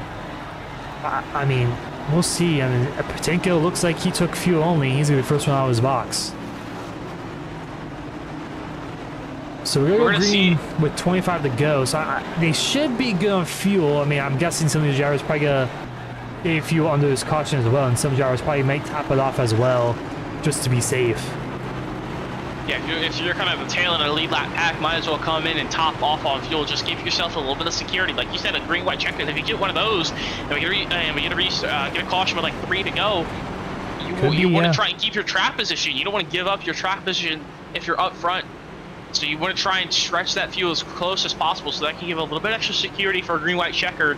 But I think with restarting with 25 to go, these drivers should be okay. You want to save a little bit more under the caution, and also maybe top it off. But as long as you're not leading the entire way to the finish, you should be okay. But also it's a little bit harder to save with caution because currently a bug going on with this next car. You cannot turn the car off unless you're under pace speed. So it's also going to make this just a slight more of a challenge under caution. Yeah, definitely. You can kind of see Patenko and these drivers saving fuel. You know, they're way off the pace car right now, and drivers in front. So you can just see how much they're saving some fuel. And Keith Long staying out, so he's gonna get his way around. So Keith Long, hoping for a caution, still needs to make it on fuel. He pitted 5 laps ago, but that pit stop he did not take fuel, so Not sure. He must have just came up pit lane, may have had a drive-through penalty possibly or something like that. But he's gonna get his lap back a bit on the lead lap, but you have to save some fuel, and also I don't know if it would be good to the end, but be interesting here as the poll right now, 71% of you guys think there will not be a new winner tonight. It's 29% does. Make sure you vote in the poll as well. We'll be ending that one when we go back green. We'll see what you guys decide here. This could be coming to 25 laps to go, 1/4 of the way, 25% left in this race. And we're going to get into the final stretch of this race here tonight's Burlington Cafe 250. Burlington Cafe being one of the main series sponsors for the Undisputed Cup Series. If you want to support the Undisputed Cup Series, make sure to use their affiliate links for StubHub and Smack and Sunflower Seeds in the description. And also make sure to support their other league sponsors, KK Woodscapes and Quantum Bearings as well. Quantum Bearings being the main series sponsor there as well. And also, if you wanted to join the Legends Racing Network community Discord, make sure to join that in the Discord as well. Link in the description as well there. And we also are going to be hosting our first special event coming up this Sunday for the Brickyard Bash at 11 a.m. just after, 12. We'll go on air at 12 o'clock. Eastern time on Sunday afternoon, as that will be right after our broadcast for the Bonfire Cup Series at 10 a.m. that morning. So we're kind of a busy Sunday for us here on Legends Racing Network. I hope to see you guys there in that Brickyard Bash as well. Yeah, it should be a fun race. Street Stocks at Indy. This one's fun tonight. Also, make sure you like and subscribe to the stream as well. Support us on the channel. As we're about to go back green here, 25 to go. Gonna be tight on fuel, but should be good. As long as we don't get a green white checker, I think everyone should be on fuel. But man, these drivers have been racing very aggressive these past few laps. So I'm expecting this thing to ramp up even more. 3 wide action. 2 wides are pretty much a guaranteed. I'm guessing maybe even 4 wide at some point in this race as well. You've yet to see that yet, but this aggression will make it probably happen if we get we're gonna get more aggressive through this race. Green flag back in the air, 25 to go. Fuel miles is gonna be right on the number, so we'll see how aggressive some of these drivers will push. If they push a little bit too much, might run out at the very end. So right now, Patinko leads the field. He doesn't want to burn too much fuel, stay out in front for too long. But so far, the inside lane, a great restart once again. But Brandon Maddox, he thinks about jumping up on top of Dan Barone there and trying to get to the outside and get that outside lane moving, but no help on the outside lane for now. They say single file on the bottom, but here comes Brandon Maddox, jumps out of line again. As Brandon Maddox, I think his intentions are clear right now. He wants to get to the outside and try and get that race lead away. Yeah, right now, 3 cars on the bottom as Maddox and Patinko worked pretty well tonight. They've been pretty much nose to tail for most of the night, but they're kind of split up in between right now, first and third. There goes Maddox to the outside. He's going to try to work with Daniel Jackson up top as we're 2 by 2 pretty much throughout the whole field. 7-8 rows deep. Now Brandon Maddox will jump in front of him. Patinko will take that race lead away, and that's great for Patinko. Now he can save a little bit of fuel behind him, as Patinko, he's probably the most important one that needs to make it on fuel here, because he needs a top 10 to make the playoffs tonight. So he doesn't want to run out of fuel on the white flag. He ended up falling outside the top 10, so he wants to try and save it and just make it to the end. That's what Patinko should mainly be prioritizing. If I were Patinko, just make sure you make this playoff, make the playoffs tonight. A win would be nice, and a win you get in, but you also need to make it to the finish on fuel to do that. So right now he sits second in line on the bottom as the outside lane. Daniel Jackson and Austin Norris pushing each other well in the outside lane. Jackson is clear, Norris almost clear through the trial, as both of those drivers, they stay up to the top lane for now. Jackson staying up there with Austin Norris as the inside lane working well together. As Patinko, a little wiggle that's going to hurt the inside lane just a little bit. As Brandon Maddox starting to fall back a little bit, he tries to come up off the bottom through the corner and try to sidetrack that outside lane back. That actually slows the battle a little bit, but Daniel Jackson will hop down in front of Brandon Maddox for the race lead. We'll see if Brandon Maddox, will he stay there in second? We'll hop up in front of Austin Norris to try and take this race lead back. As drivers a little squirrely now, as we talked about earlier, the aggression ramping up, and you see these drivers sidetracking a lot harder, making a lot more aggressive moves as well. And now Daniel Jackson out in front, Maddox in second. Patinko in third. Right now, Patinko just needs to pretty much, like we mentioned, pretty much all night, finish top 8, guaranteed in. But we'll see what happens here. 22 laps to go.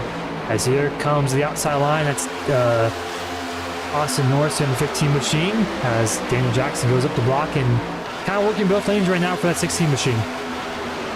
And David Wells also up there as well. He's been mired in the back tonight. He's been a lap down at one point, got caught up in a couple of incidents. Now David Wells looking to get up front and try and take this lead away. As now he leads the outside lane as Austin Norris and now Daniel Jackson lead the inside lane. As Brandon Maddox shuffled back a little bit more with him. Now they're kind of mired back a little bit to the mid pack, so they're going to try to find their way up somehow. The outside lane working well together. Gregory Vadnais is pushing David Wells. Vadnais one lap down. He's the only driver one lap down. Don't know why he's kind of in the middle of this pack right now. Or Vadnais just trying to stay out of trouble. You're only going to get the free pass no matter what if you get a caution. But he's trying to get it back the hard way. Trying to get it back out in front, helping David Wells right now push Austin Norris clear for the lead as Norris hopped up in front of Wells from the bottom. So far, dead even for the lead right now. Yeah, right now I don't really think any of these drivers are worrying about saving fuel. I think they should be all good. As up top, Austin Norris getting pushed by David Wells on the outside line. Norris clear for a moment. Will he slide in line to the bottom? He's going to stay up top with that 22 machine. Oh, look, contact there. Jackson loose on the inside, turn 4. He's able to save it, keep it going, but that's going to hurt the inside lane a little bit more. That's going to allow Wells and Norris to clear, and now that puts the lap machine of Vadnais to the race lead on the outside. Well, to the lead on the outside lane. So now they're going to have to work together to push Vadnais clear. So that's actually going to be a little bit more security for the front pack. So if Vadnais leading, you don't have to win the pack. You just have to be second. If Vadnais leads the pack, and he'll get his lap back. Right now, not working so good as the outside lane really starting to fall back now, as since Norris and Wells hop down. But Daniel Jackson, he'll hop back up in front of Gregory Vadnais. So these drivers up front want to get this race lead. None of these drivers worrying about fuel. They want to get the race lead, want to put themselves in a safe spot up in front, and they want to have their chance at this race win. Right now, this time by will be at 19 to go. Austin Norris leads the field. David Wells right behind him. And now Daniel Jackson in the outside lane. He's going to try and take that lap lead at the line. He will not, but he's going to try and get the race lead again. Daniel Jackson loses out on that lap lead by 7 thousandths of a second over Austin Norris, but now he clears into 1. He'll hop out in front of Austin Norris. Now put Vadnais back out to the lead up on the outside lane, but now Daniel Jackson thinking about hopping back up as the inside lane not very formed up right now, but the outside lane working well with the lap machine of Gregory Vadnais leading the outside lane. He's got David Mayray behind him and Keith Long as well. And Vadnais is trying to hit his lap back the old-fashioned way. As Mayberry pushing him on the outside with Keith Long behind. Cody Dorsey in that top lane as well. As you got Patinko right on the edge in 9th place, right on the cutoff that he does not want to be. He's not want to be in that mid pack, I would say, but he saw his time 18 laps to go. So 3 wide action. That's contact. He's going to get into James Taylor, and that's going to send Evan Patinko hard on the inside wall. Evan Patinko getting involved with the incident, not what he wanted to do, as he may have tagged the pit cone, and he did. He did get a penalty. We'll see if that's cleared. We got 3 penalties. Kyle Schmitz, Rusty Rafferty, and Carl Schmitz, pit for repairs flag. I believe has not taken his fast repair, so he'll have to take his fast repair as well. We'll see what happens. It was kind of in the mid pack. I think someone's trying to force it 3 wide middle. Not sure who it was exactly. Yeah, Kyle Schmitz saw the hole in the middle. He got to the inside of James Taylor, just about check up at the wrong time as there. Just got into James Taylor that sent him down into Evan Patinko. Evan Patinko, yeah, just a big tap to the inside wall. He should be mostly okay, but worried about that penalty, and he does get that clear. So those drivers will get that, penalty cleared. That'll be Kyle Schmitz, Rusty Rafferty, and Evan Patinko all getting those penalties cleared. Well, obviously Schmitz has the pit for repairs, yeah. Yeah, he'll have to take his fast repair, so he'll have to come down pit road anyways. But yeah, just all 3 of those drivers hitting the inside wall pretty hard. I mean, they'll probably all take the fast repairs most likely. I think Patinko will mostly be the okay. It looks like he kind of tagged it with more the bumper than he did the towing, the left rear towing. So I think Patinko might be okay. He should come down and fix that damage. But also, if I were him, I would want to save this fast repair just in case. It did look a pretty big hit there. A pretty big one. I don't know. Depends on how much wheel damage he got from that. Ooh, yeah. I mean, just arrow. Yeah. He definitely has probably some wheel damage off that left rear. Possibly could have got lucky with that one, but He takes his fast pair. He doesn't have any more security, especially late into this one. We're going to restart with just about 15 to go. We still have a lot of time for a big one to happen, a big incident to happen, as we just saw it there. But now, this time by, this caution will take that fuel question out of the window. As some drivers faking down pit road, and some drivers will pit, maybe securing themselves, making sure they can make it with an overtime or two. Yeah, I think the drivers who stayed out, saving on the caution, they might be able to make a 1 overtime. If they 2 overtimes, that's 30 plus laps. I don't know, even if you save on the caution, that's gonna be enough. We'll see who takes their fast spurt here as well. Let's everything go. Black flag for him.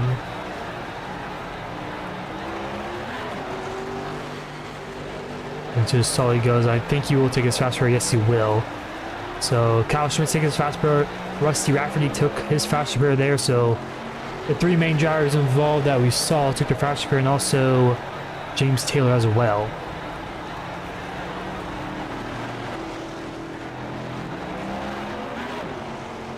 So away they go. Now we're going to see some of these drivers, they might be a little bit more conservative, trying to not use their, not having a fast straight to bank off of, but no, if you, especially here, if you're being a little bit too conservative, you're going to shuffle to the back, so they're pretty much kind of banking on a wreck happening and then being able to avoid it. But this aggression, they've been really aggressive and ramped up the aggression since we got within 40 to go.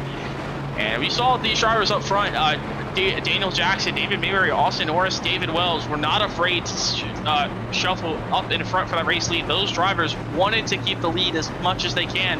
As track position is going to matter more and more, especially here late into this one. You get caught up on the outside at the bad time, or on the inside of the bad time, and it gets checked up, and you get sent to the back.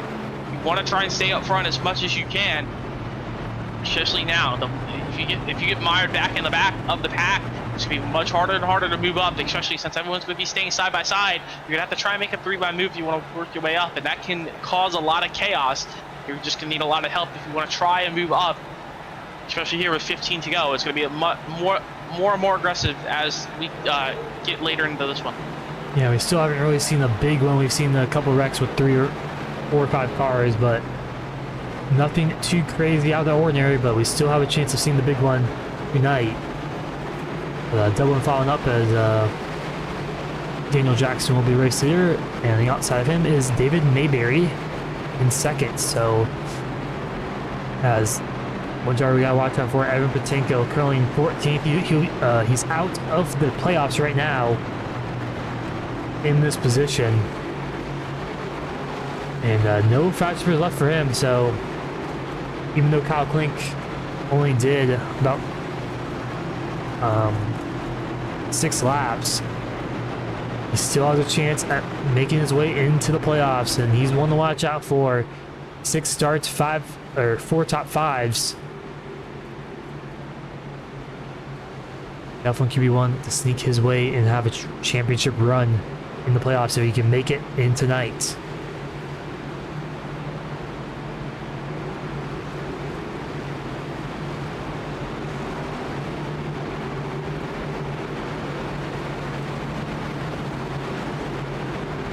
As these drivers only going to get more aggressive as we we've had the poll in the chat up for a little bit now of who, if you see a new winner, 74% of you guys said we will not see a new winner, and 28% of you guys saying yes, we will see a new winner. So we'll see how that plays out. We'll see which percent of our viewership will be right as we have a new one. Will we see a big one coming up here in the finish? With 14 to go, definitely the likelihood of seeing a big one will be much more apparent. We'll see here with 14 to go. We see David Jackson and Austin Norris kind of going to the apron there, maybe try to save a little bit of fuel, get it coming to the finish for the pace car. Iris pace car onto pit road once again. Green flag back in the air here from Daytona. Daniel Jackson, a good restart. He's going to be clear of both lanes, but the outside lane a good launch as well, but a little bit more separated compared to the bottom. So right now, David Murray leads the outside lane. He's got David Wells right behind him. He's got Dan Barone right behind them. Those three not perfectly line nose to tail. As the inside lane, it seems to have a little bit more momentum, but the outside lane, they're trying to work together a little bit more. That's also Gregory Vadnais. He's fourth in line on the outside lane. And with that caution, he got the free pass. So now 17 drivers all in the lead pack, all battling for the race win, except for one of Scott Kerberg, 6 laps down, being caught up in a couple incidents. As we already see three Right wide now, up everyone top. battling for the win. Brendan Max and Aaron Matinko, they work together all night long. They're already 3 wide here, but coming to 13 laps to go this time by. And Brendan Max working his way up to his 9th place spot. Him and Matinko still 2-car tandem up top. They work together a little bit as Matinko trying to work his way up. Right now, he is currently outside the top 10. It's going to be just right in there, so he wants to get top 10 tonight. If he falls outside the top 10, he will not take that final playoff spot away from Kyle Klink. He was 12 points out entering tonight. Kyle Klink will finish last tonight. He'll in 20 if he cannot make up an extra spot, no matter, even if he joins back now. But Cody Dorsey, he's sitting right in line behind Daniel Jackson. He thought about hopping up, but thought twice, as now Eric Garrison hopped to the middle as Austin Norris hops into the top lane. We're 3 wide through the main pack as the top 2 clear for now. As 3 wide, 3 rows deep right now. Austin Norris up top. As the top 2 tandeming away right now. And Brendan Max gonna sneak his way to the outside as he's up now to 3rd place right behind the top 2 right now. He'll shuffle out Austin Norris, but Austin Norris thought about staying middle, but shut the door on the bottom in front of Dakota Bly. On the bottom is Bly, trying to work his way up. He's had a quiet night, just trying to survive through the whole race. Now he's up on the top 4, but he tries to work to the inside of Austin Norris. They're going to make contact. They're going to around. A few others get caught up in the from the checkup. David Wells, hard on the outside wall, and that's... No caution. Thought we were going to be the big one. The caution is out. We thought that would be a big one, but it ended up only being about 2 or 3 cars there. David Wells, Gregory Vadnais getting involved in that. Austin Norris, I believe the only 3, maybe 1 or 2 getting a piece of that. That could have been a lot bigger. The field got very lucky with that one. That 3rd place car getting spun out. And pretty much had it somewhat saved, obviously. I mean, he did save it, actually. But actually, no, he had major contact, actually came up the racetrack. But David Wells once again being spun around there hard to like to the outside wall. As Jason Bottoms behind him, I just don't think he had time to check up. I just clipped the apron and just, yeah, I mean, not really anyone's fault there, just checking up, and unfortunately, Gregory Vadnais. Just kind of just a big checkup from the field just caused a reaction there. That's easily can happen, especially when the field's 3 wide like that. Austin Norris just he was trying to slot back in line in front of Dakota Bly. Dakota Bly tried to take the spot away, and they just kind of met there. And they were both able to save it, mostly able to save it.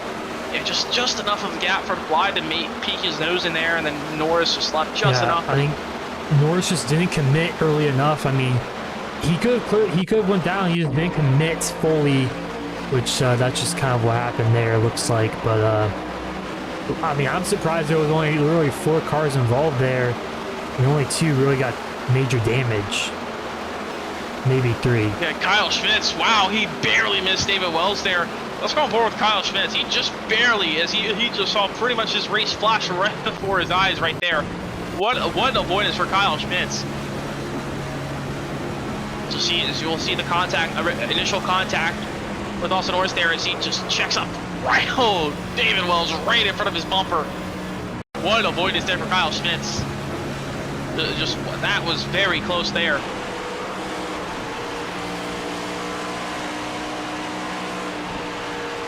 But everyone will mostly stay out. Everyone else will stay out on the racetrack, except for the drivers who just got caught up in that one.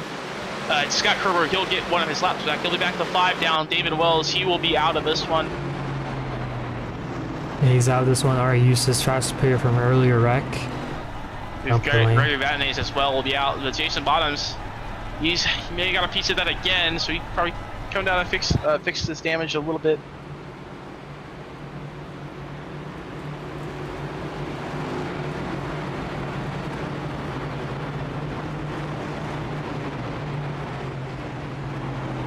So see how these drivers can work their way up from the back of the field, and how well some of these drivers up front can hold their position. We'll restart. We'll restart with 8 to go. So we're going to have just a little bit left. Going to be a sprint to the finish pretty much. These drivers getting ready to make their run to the finish.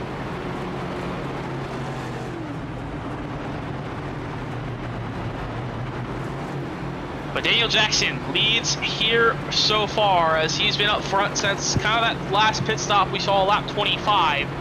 He was one of the drivers who stayed out on the last caution we had. A few other drivers came down to top it off on fuel to make sure they have enough for an extra green-white checker.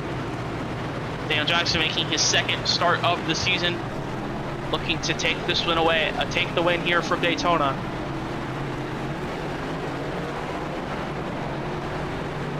Yep, as another caution for these drivers to stay fuel as well, so they might be good with 1 or 2 green-white checkers even. We'll see.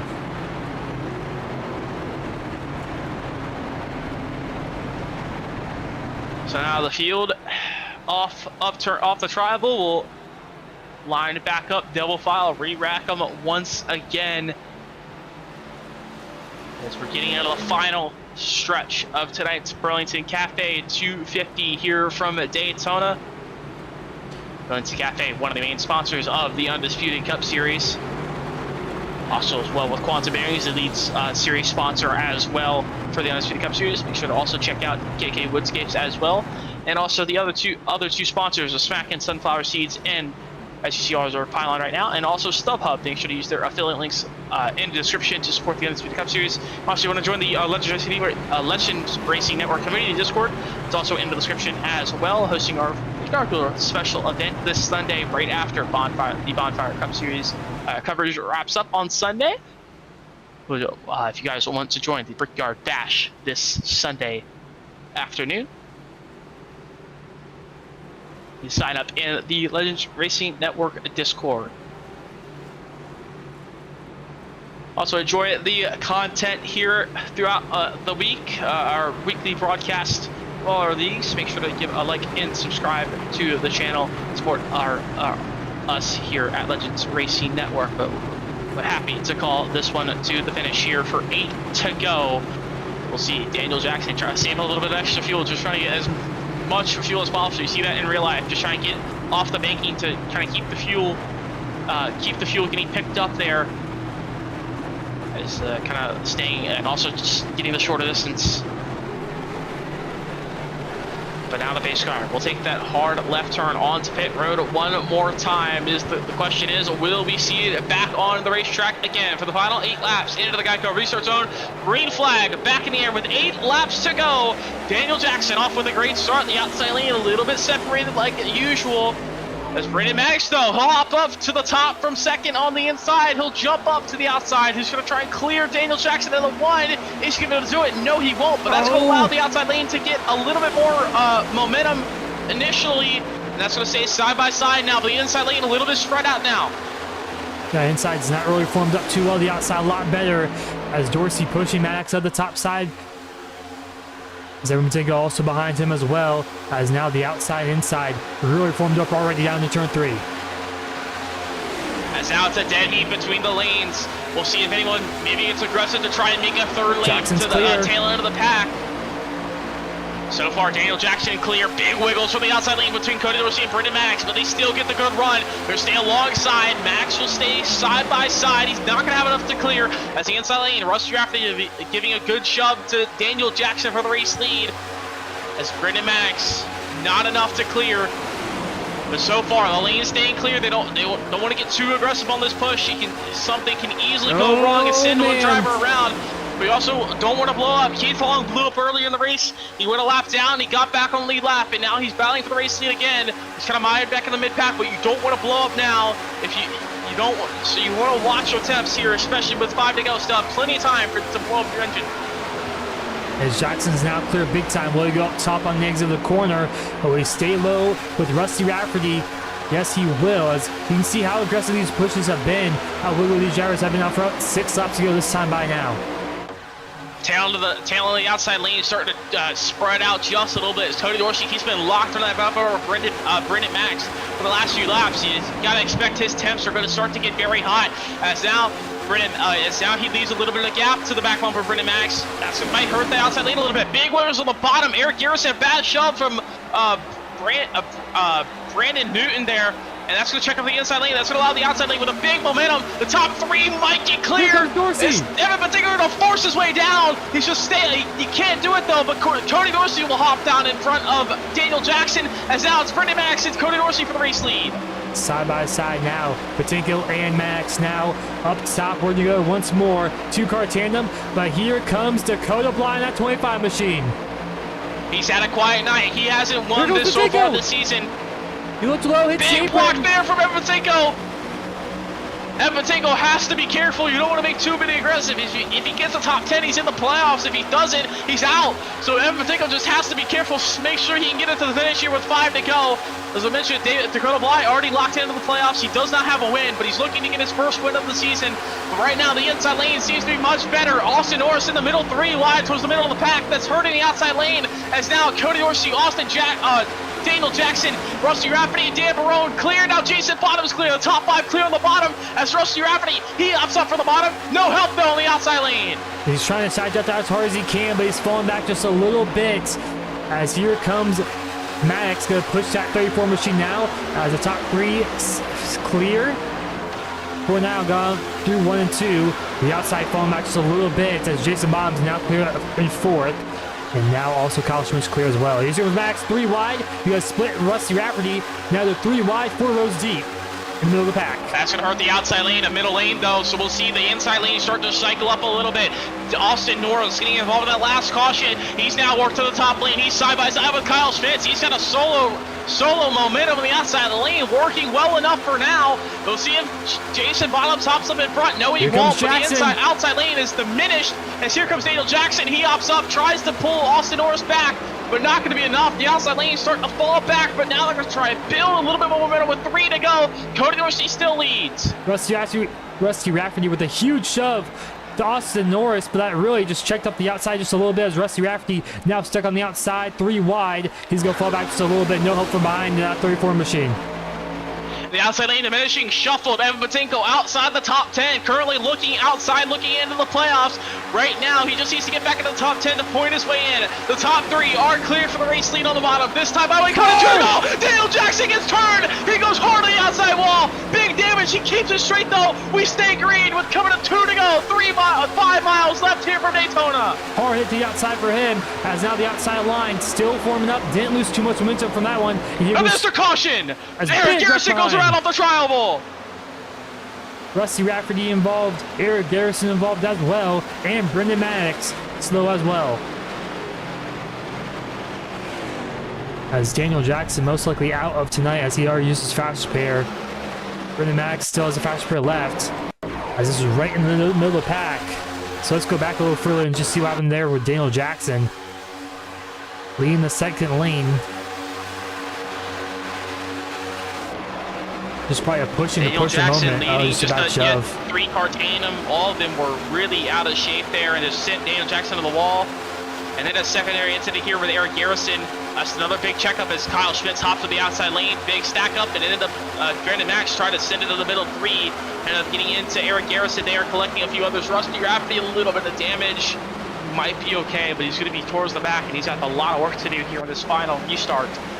He wants to work back up front, but Cody Dorsey holds the lead. But now we get a little bit of moment of kind of calmness under this caution. Also, one thing to point out, it's going to be Grumac checkered, and the new drivers staying out. They might not be good on fuel. I mean, Cody Dorsey did 25 laps ago, so I think he should be okay with how many cautions we've had. We've had 3 cautions since lap 83, so this is our 7th caution of the night.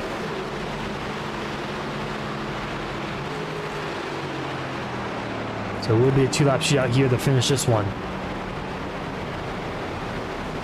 So fuel window could be close.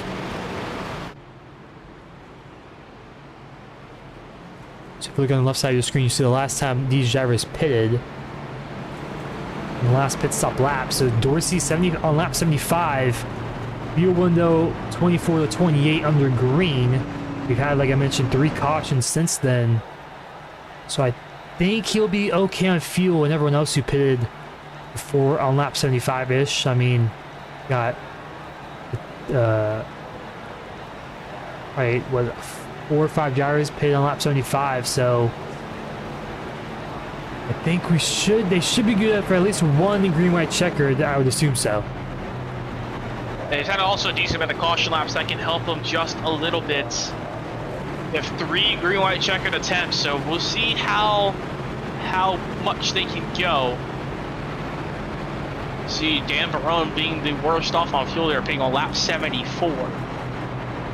So he'll be the worst off, but we'll see how well they can save a fuel.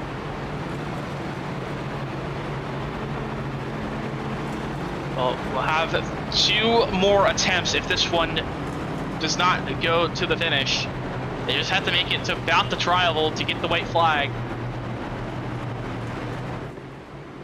Cody Dorsey, 2 wins on the season. He won race number 2 and race number 3. Legacy, Texas, and Rockingham. Winning the 2 of the first 3 races to start the season, and he has yet to be back to victory lane. He's been having a strong performance throughout the season. He has 7 top 5s, 10 top 10s. Had the points lead for a good time there, but now he's looking 8 points out of the points lead heading in tonight, as that's also another battle, the regular season championship between Kyle Schmitz, Dakota Bly, and Cody Dorsey. Kind of forgot about that through the night, but that's a few extra bonus points, a little bit more seating, better seating for these drivers. But Kyle Schmitz right now losing that to Cody Dorsey, Dakota Bly behind those drivers, also trying to take that regular season championship away. But right now I think it might go, it's still going to Kyle Schmitz as of currently. Possibly, actually, it might be a little bit better for Cody Dorsey because you'll get a few more points than seconds for winning the race. So we'll see how that regular season championship plays out. We also, the final spot of the playoffs goes to Evan Patenko if he can finish top 8 or 9. He said he did get a few extra bonus points, so he's probably around 9th. It's probably a safe spot, but he just kind of got cycled out a little bit there in that final run. Almost got caught up in that last one. So Evan Patenko just has to stay clean. Only 14 cars left to battle this out here. So as long as he doesn't get wrecked on the white flag and finish outside the top 10, he should be okay. But he's battling Kyle Klink. Kyle Klink, he does have a win, but not eligible for the win you're in because he's not completed the minimum amount of races for that. So we'll have to keep an eye on that. It's the battle between the regular season championship between Cody Dorsey, Kyle Schmitz, and Dakota Bly. That's also the final spot into the playoffs for Evan Patenko if he could just finish top 8. Top 8 or 9. So that's all Evan Patenko needs to finish. Doesn't have to worry about Kyle Klink getting any better finishing, as Kyle Klink cannot get any more spots as he's been out of the race since about lap 5. So Evan Patenko just needs to keep it clean. But here on this first attempt at a green-white checkered, chaos could ensue, or you could see kind of a calm-ish finish. A nice clean finish to the finish. I don't know.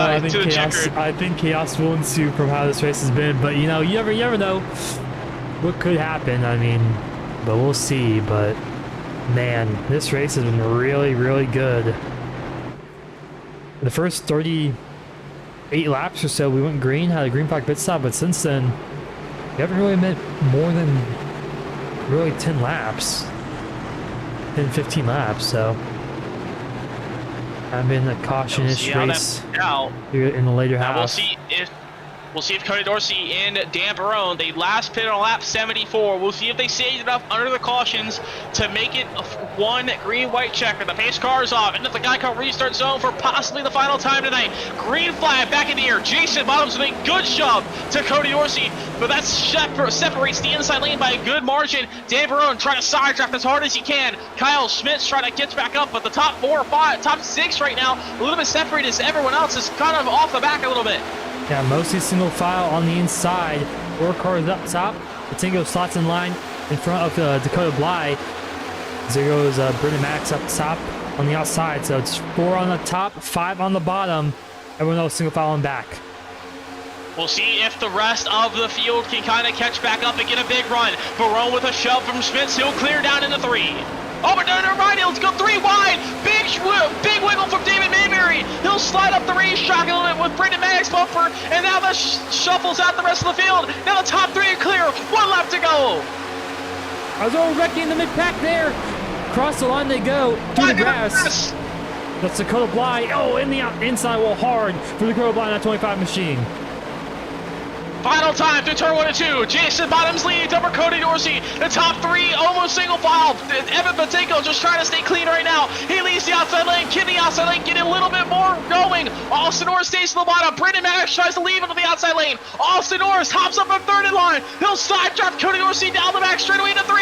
Jason Bottoms hops up in front. From Cody Dorsey jumps to the bottom. 3 wide for the lead. Everyone crashing behind. Everyone's coming around.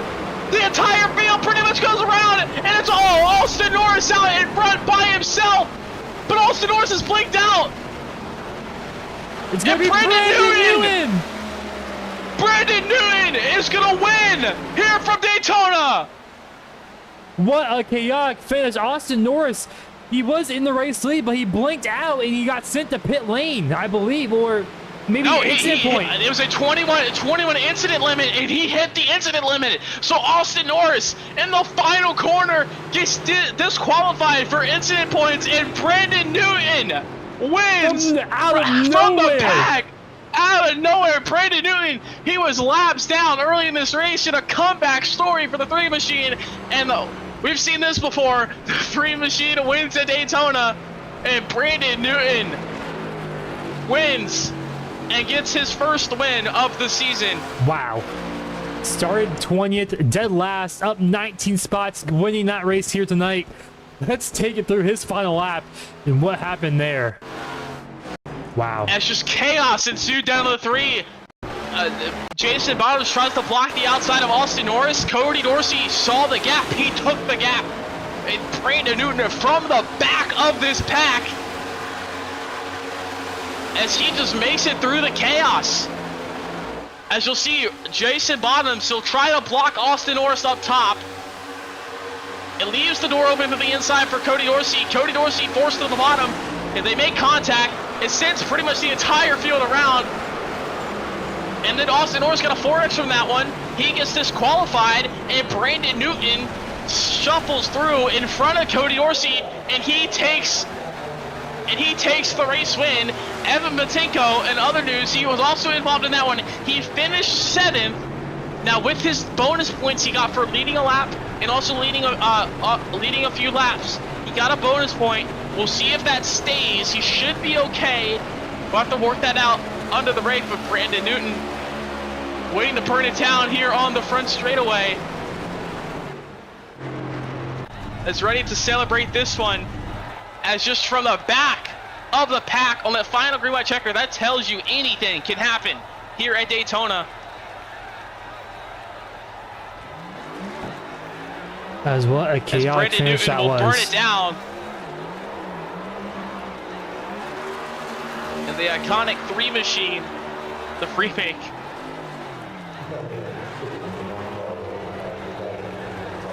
Just out of nowhere, you didn't expect anyone for the back, but that just shows you the pack can just explode like that, and everyone gets involved. As we'll have to kind of see how the points play out, because we'll also have to post-race penalties. I believe they do get penalty points or maybe cause an incident if they don't claim it. So I have to kind of wait for that race control. But I think right now Evan Matenko is good for 7th. He didn't cause any incidents tonight, so he shouldn't lose any points, but he also had a few bonus points. We'll see how that plays out, but Brandon Newton celebrates it here at Daytona. We're going to take a quick break. We'll work out these points and see did Evan Patinko make the final transfer spot. But Brandon Newton, our race winner. We'll take a quick break. We'll be back here for the Burlington Cafe 250. Hey guys, this is Kevin from KK Woodscapes, and we just wanted to say how excited we are to be sponsoring the Undisputed Cup Series this season for the championship trophy. And also, we are looking forward to working with you guys. Hopefully, we can bring your virtual victories into reality this season And you can reach out to me on Discord, or you can scan the QR code below and it'll take you to our Instagram page where you can see all the work we've done over the years. Thank you guys and good luck this season.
Welcome back here to Daytona as we just wrapped up the Burlington Cafe 250 in a wild finish. Brandon Newton from the back of the pack avoids the big one in the final corner and takes the race win away.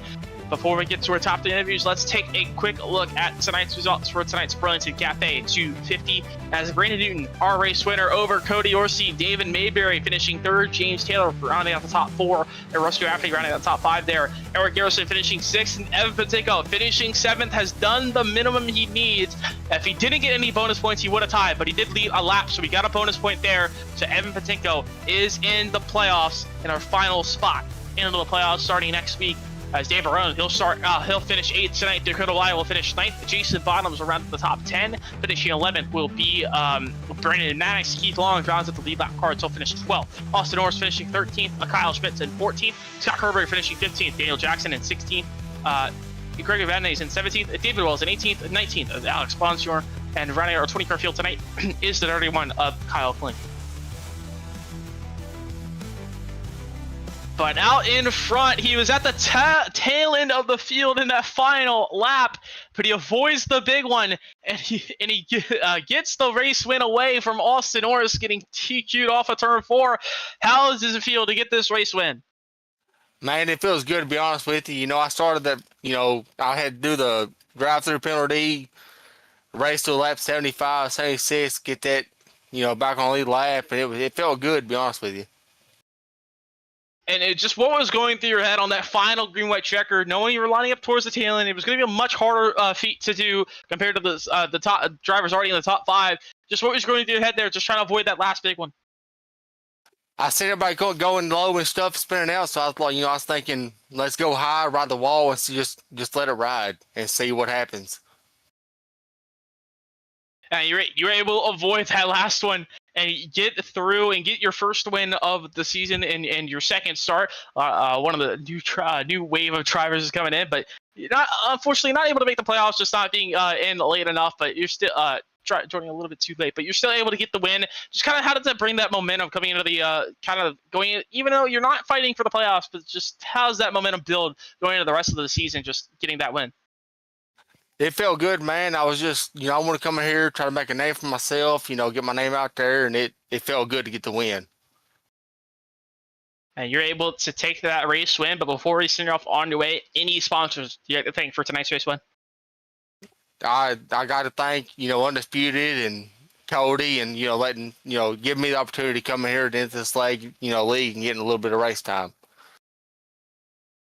And once again, congrats on your race win. We'll see you next week to start our playoffs at Bristol. That'll work. I appreciate it, man. So it was Brandon Newton, our race winner. We'll bring in our second place finisher of Cody Dorsey. Didn't get that race win like you're hoping for. You already had 2 at the very start, but still a little bit on a drought compared to race wins. But you still get a very solid second place finish tonight. And avoiding that last big one, you take the regular season championship with that one. So how does that feel to be the regular season championship and getting those few extra bonus points going into the playoffs? Oh, I didn't even know I had that yet. That's awesome. Glad to be the regular season champion. Worked hard for it. Schmitz and Dakota, they really brought it on there towards the end of the season and kind of made me earn it tonight. I know I was 8 behind them heading into the race, and yeah, that's news. I didn't know I won that. Yeah, and you were able to avoid that last lap big one there. Just kind of what was going through your head there right at the very finish. Just trying to avoid and get through that wreck there. Well, I was there when the restart went. Me and Bottoms didn't get connected great right off the start. Then we got together, and he did a great job shoving me out front. And I knew once he got clear on that last lap, he was going to make a move on me. When he made the move, I was just waiting patiently. And then I seen he went up to go block someone that was coming, had a good run on the outside. I see him go up. I said, well, my only chance here is to hold the bottom and just see what happens. And then I'm not too sure. I haven't watched it fully back what happened. I just know, I'm pretty sure we all just came together there. I mean, coming to the checker flag, I mean, it's all, everybody's trying to get what they can get there. And yeah, it's nice to get through it. Kind of get a little bit of luck and stuff.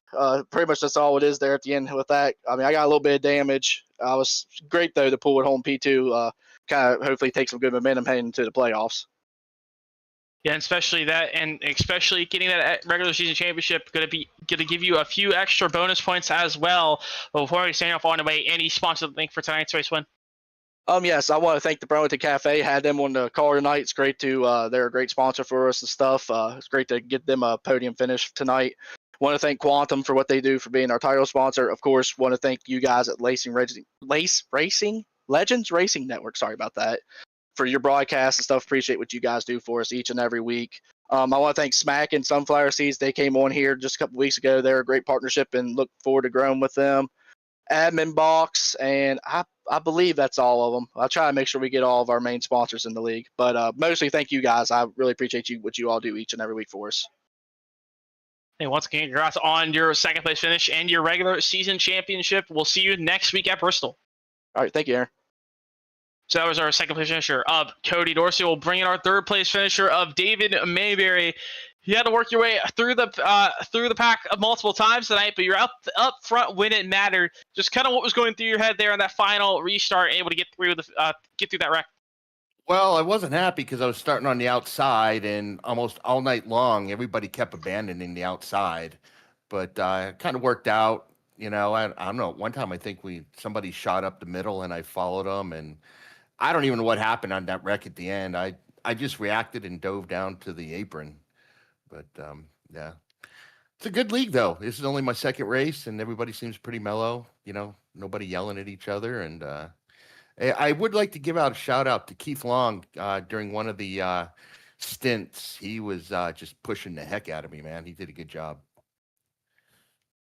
And you're able to get a solid third place run only in your second start this season. So just even though you won't be able to make the playoffs, not able to make the playoffs, but you got that good momentum going into the playoffs, able to maybe just get maybe pick off a race win later in the final 6 races of the season. Just kind of how does that build that momentum going into the rest of the season? Well, this helps because the first race I was in last week, I was, I didn't want to cause any issues or anything. Tonight I got a little bit more comfortable around everybody, and well, just going to ride this on to the next race and see what I can do. So, once again, congrats on your third place finish. But before you send it off on the way, any sponsors you'd like to thank for tonight's third place run? Blue Fox Properties is actually my company. It's a real estate company out here in Arizona. But I'd like to shout out to my other fellow drivers and thank you guys for what you're doing. Appreciate it. And once again, congrats on your third place run. We'll see you next week at Bristol. All right, guys. Have a good night. Thank you. So that was David Mayberry, our third place finisher tonight. As we'll kind of wrap this one up here from Daytona. It was a very exciting race, and we saw a brand new winner. The kind of the minority of our poll from earlier in the race, able to win there. So Brandon Newton in his second start, able to get the win here tonight at Daytona, and a chaotic finish we saw there. And kind of the end of the season, we have a little bit of a kind of rest, kind of a little bit. If you have not been having a good rest of the regular season, you have this moment. Take your time and get that mental reset. Everything resets for the top 10 next week if you're in the playoffs. So you kind of have that reset. It just, you have to go and chase this last 6 race stretch as best as you can, and maybe try and pick up a few more wins as well. Yeah, definitely. I mean, next week we go from Daytona to Bristol, so I mean, it's completely different racetracks there. But what a race it was tonight! That was probably one of the funnest super speed races I've called so far in Legends Racing Network. Honestly, that was a blast. Strategy, racing, and just a chaotic finish and just a chaotic race as well. Yeah, and we get into this playoffs as, like I said, just kind of a mental reset. But you also have is a elimination style playoffs. You have 2 rounds, both of 3 races. So you have the 10 in the first 6 races. So Bristol, the Roval, in Michigan. So kind of 3 entirely different racetracks. Not even your normal mile and a half. You have a short track, a road course, and a 2-miler kind of drafting style racetrack in a way at Michigan. So those drivers are gonna have 3 different types of different disciplines to master in these next 3 races, and then the playoff field will get cut to 5 for the final 3 races at Phoenix, Talladega, and Homestead. So another super speedway, our final super speedway, our penultimate race at Talladega, and Nova short track in a mile and a half at Homestead to end this season. So it's definitely going to be a much kind of a lot of different disciplines to kind of master in this final 6 races, and it's definitely going to be a lot of fun to watch going into the playoffs next week. As we just saw, Evan Batenko unofficially so far, we'll see the standings going into next week, but he should on our count, he should be in with his bonus points, as getting those extra bonus points. He should be in by a point or 2 there as he beats Kyle Klink there. But our playoff field being Cody Dorsey able to get the regular season championship, Cameron Craighead, Keith Long, Kyle Schmitz, Jason Bottoms, Derek Riley, Dakota Bly, Alex Bontour, Scott Kerberg, and Evan Patinko will be our 10-car playoff field fighting for the champion. They'll start their fight for the championship next week at Bristol. But it's definitely a really fun one here tonight for the Virtual World Center of Racing. If you want to support the Undisputed Cup Series, make sure to check out their sponsors in the description, or the Smack and Sunflower Seas and StubHub, and also they are the sponsors of the KK Woodscapes, Burlington Cafe, and also Quantum Bearings as well. If you also want to join the Legends Racing Network Brickyard Bash in the Legends Racing Network Discord, make sure to join the Discord also down there in the description as well. And also, if you like to enjoy tonight's race, make sure to leave a like and subscribe to help support us here on Legends Racing Network. It's definitely been a fun one here from Daytona. I'm Aaron Brown, joined alongside my co-commentator and producer of Talent Drink tonight. So long here for the Virtual World Center of Racing. We'll see you next time here on the Legends Racing Network.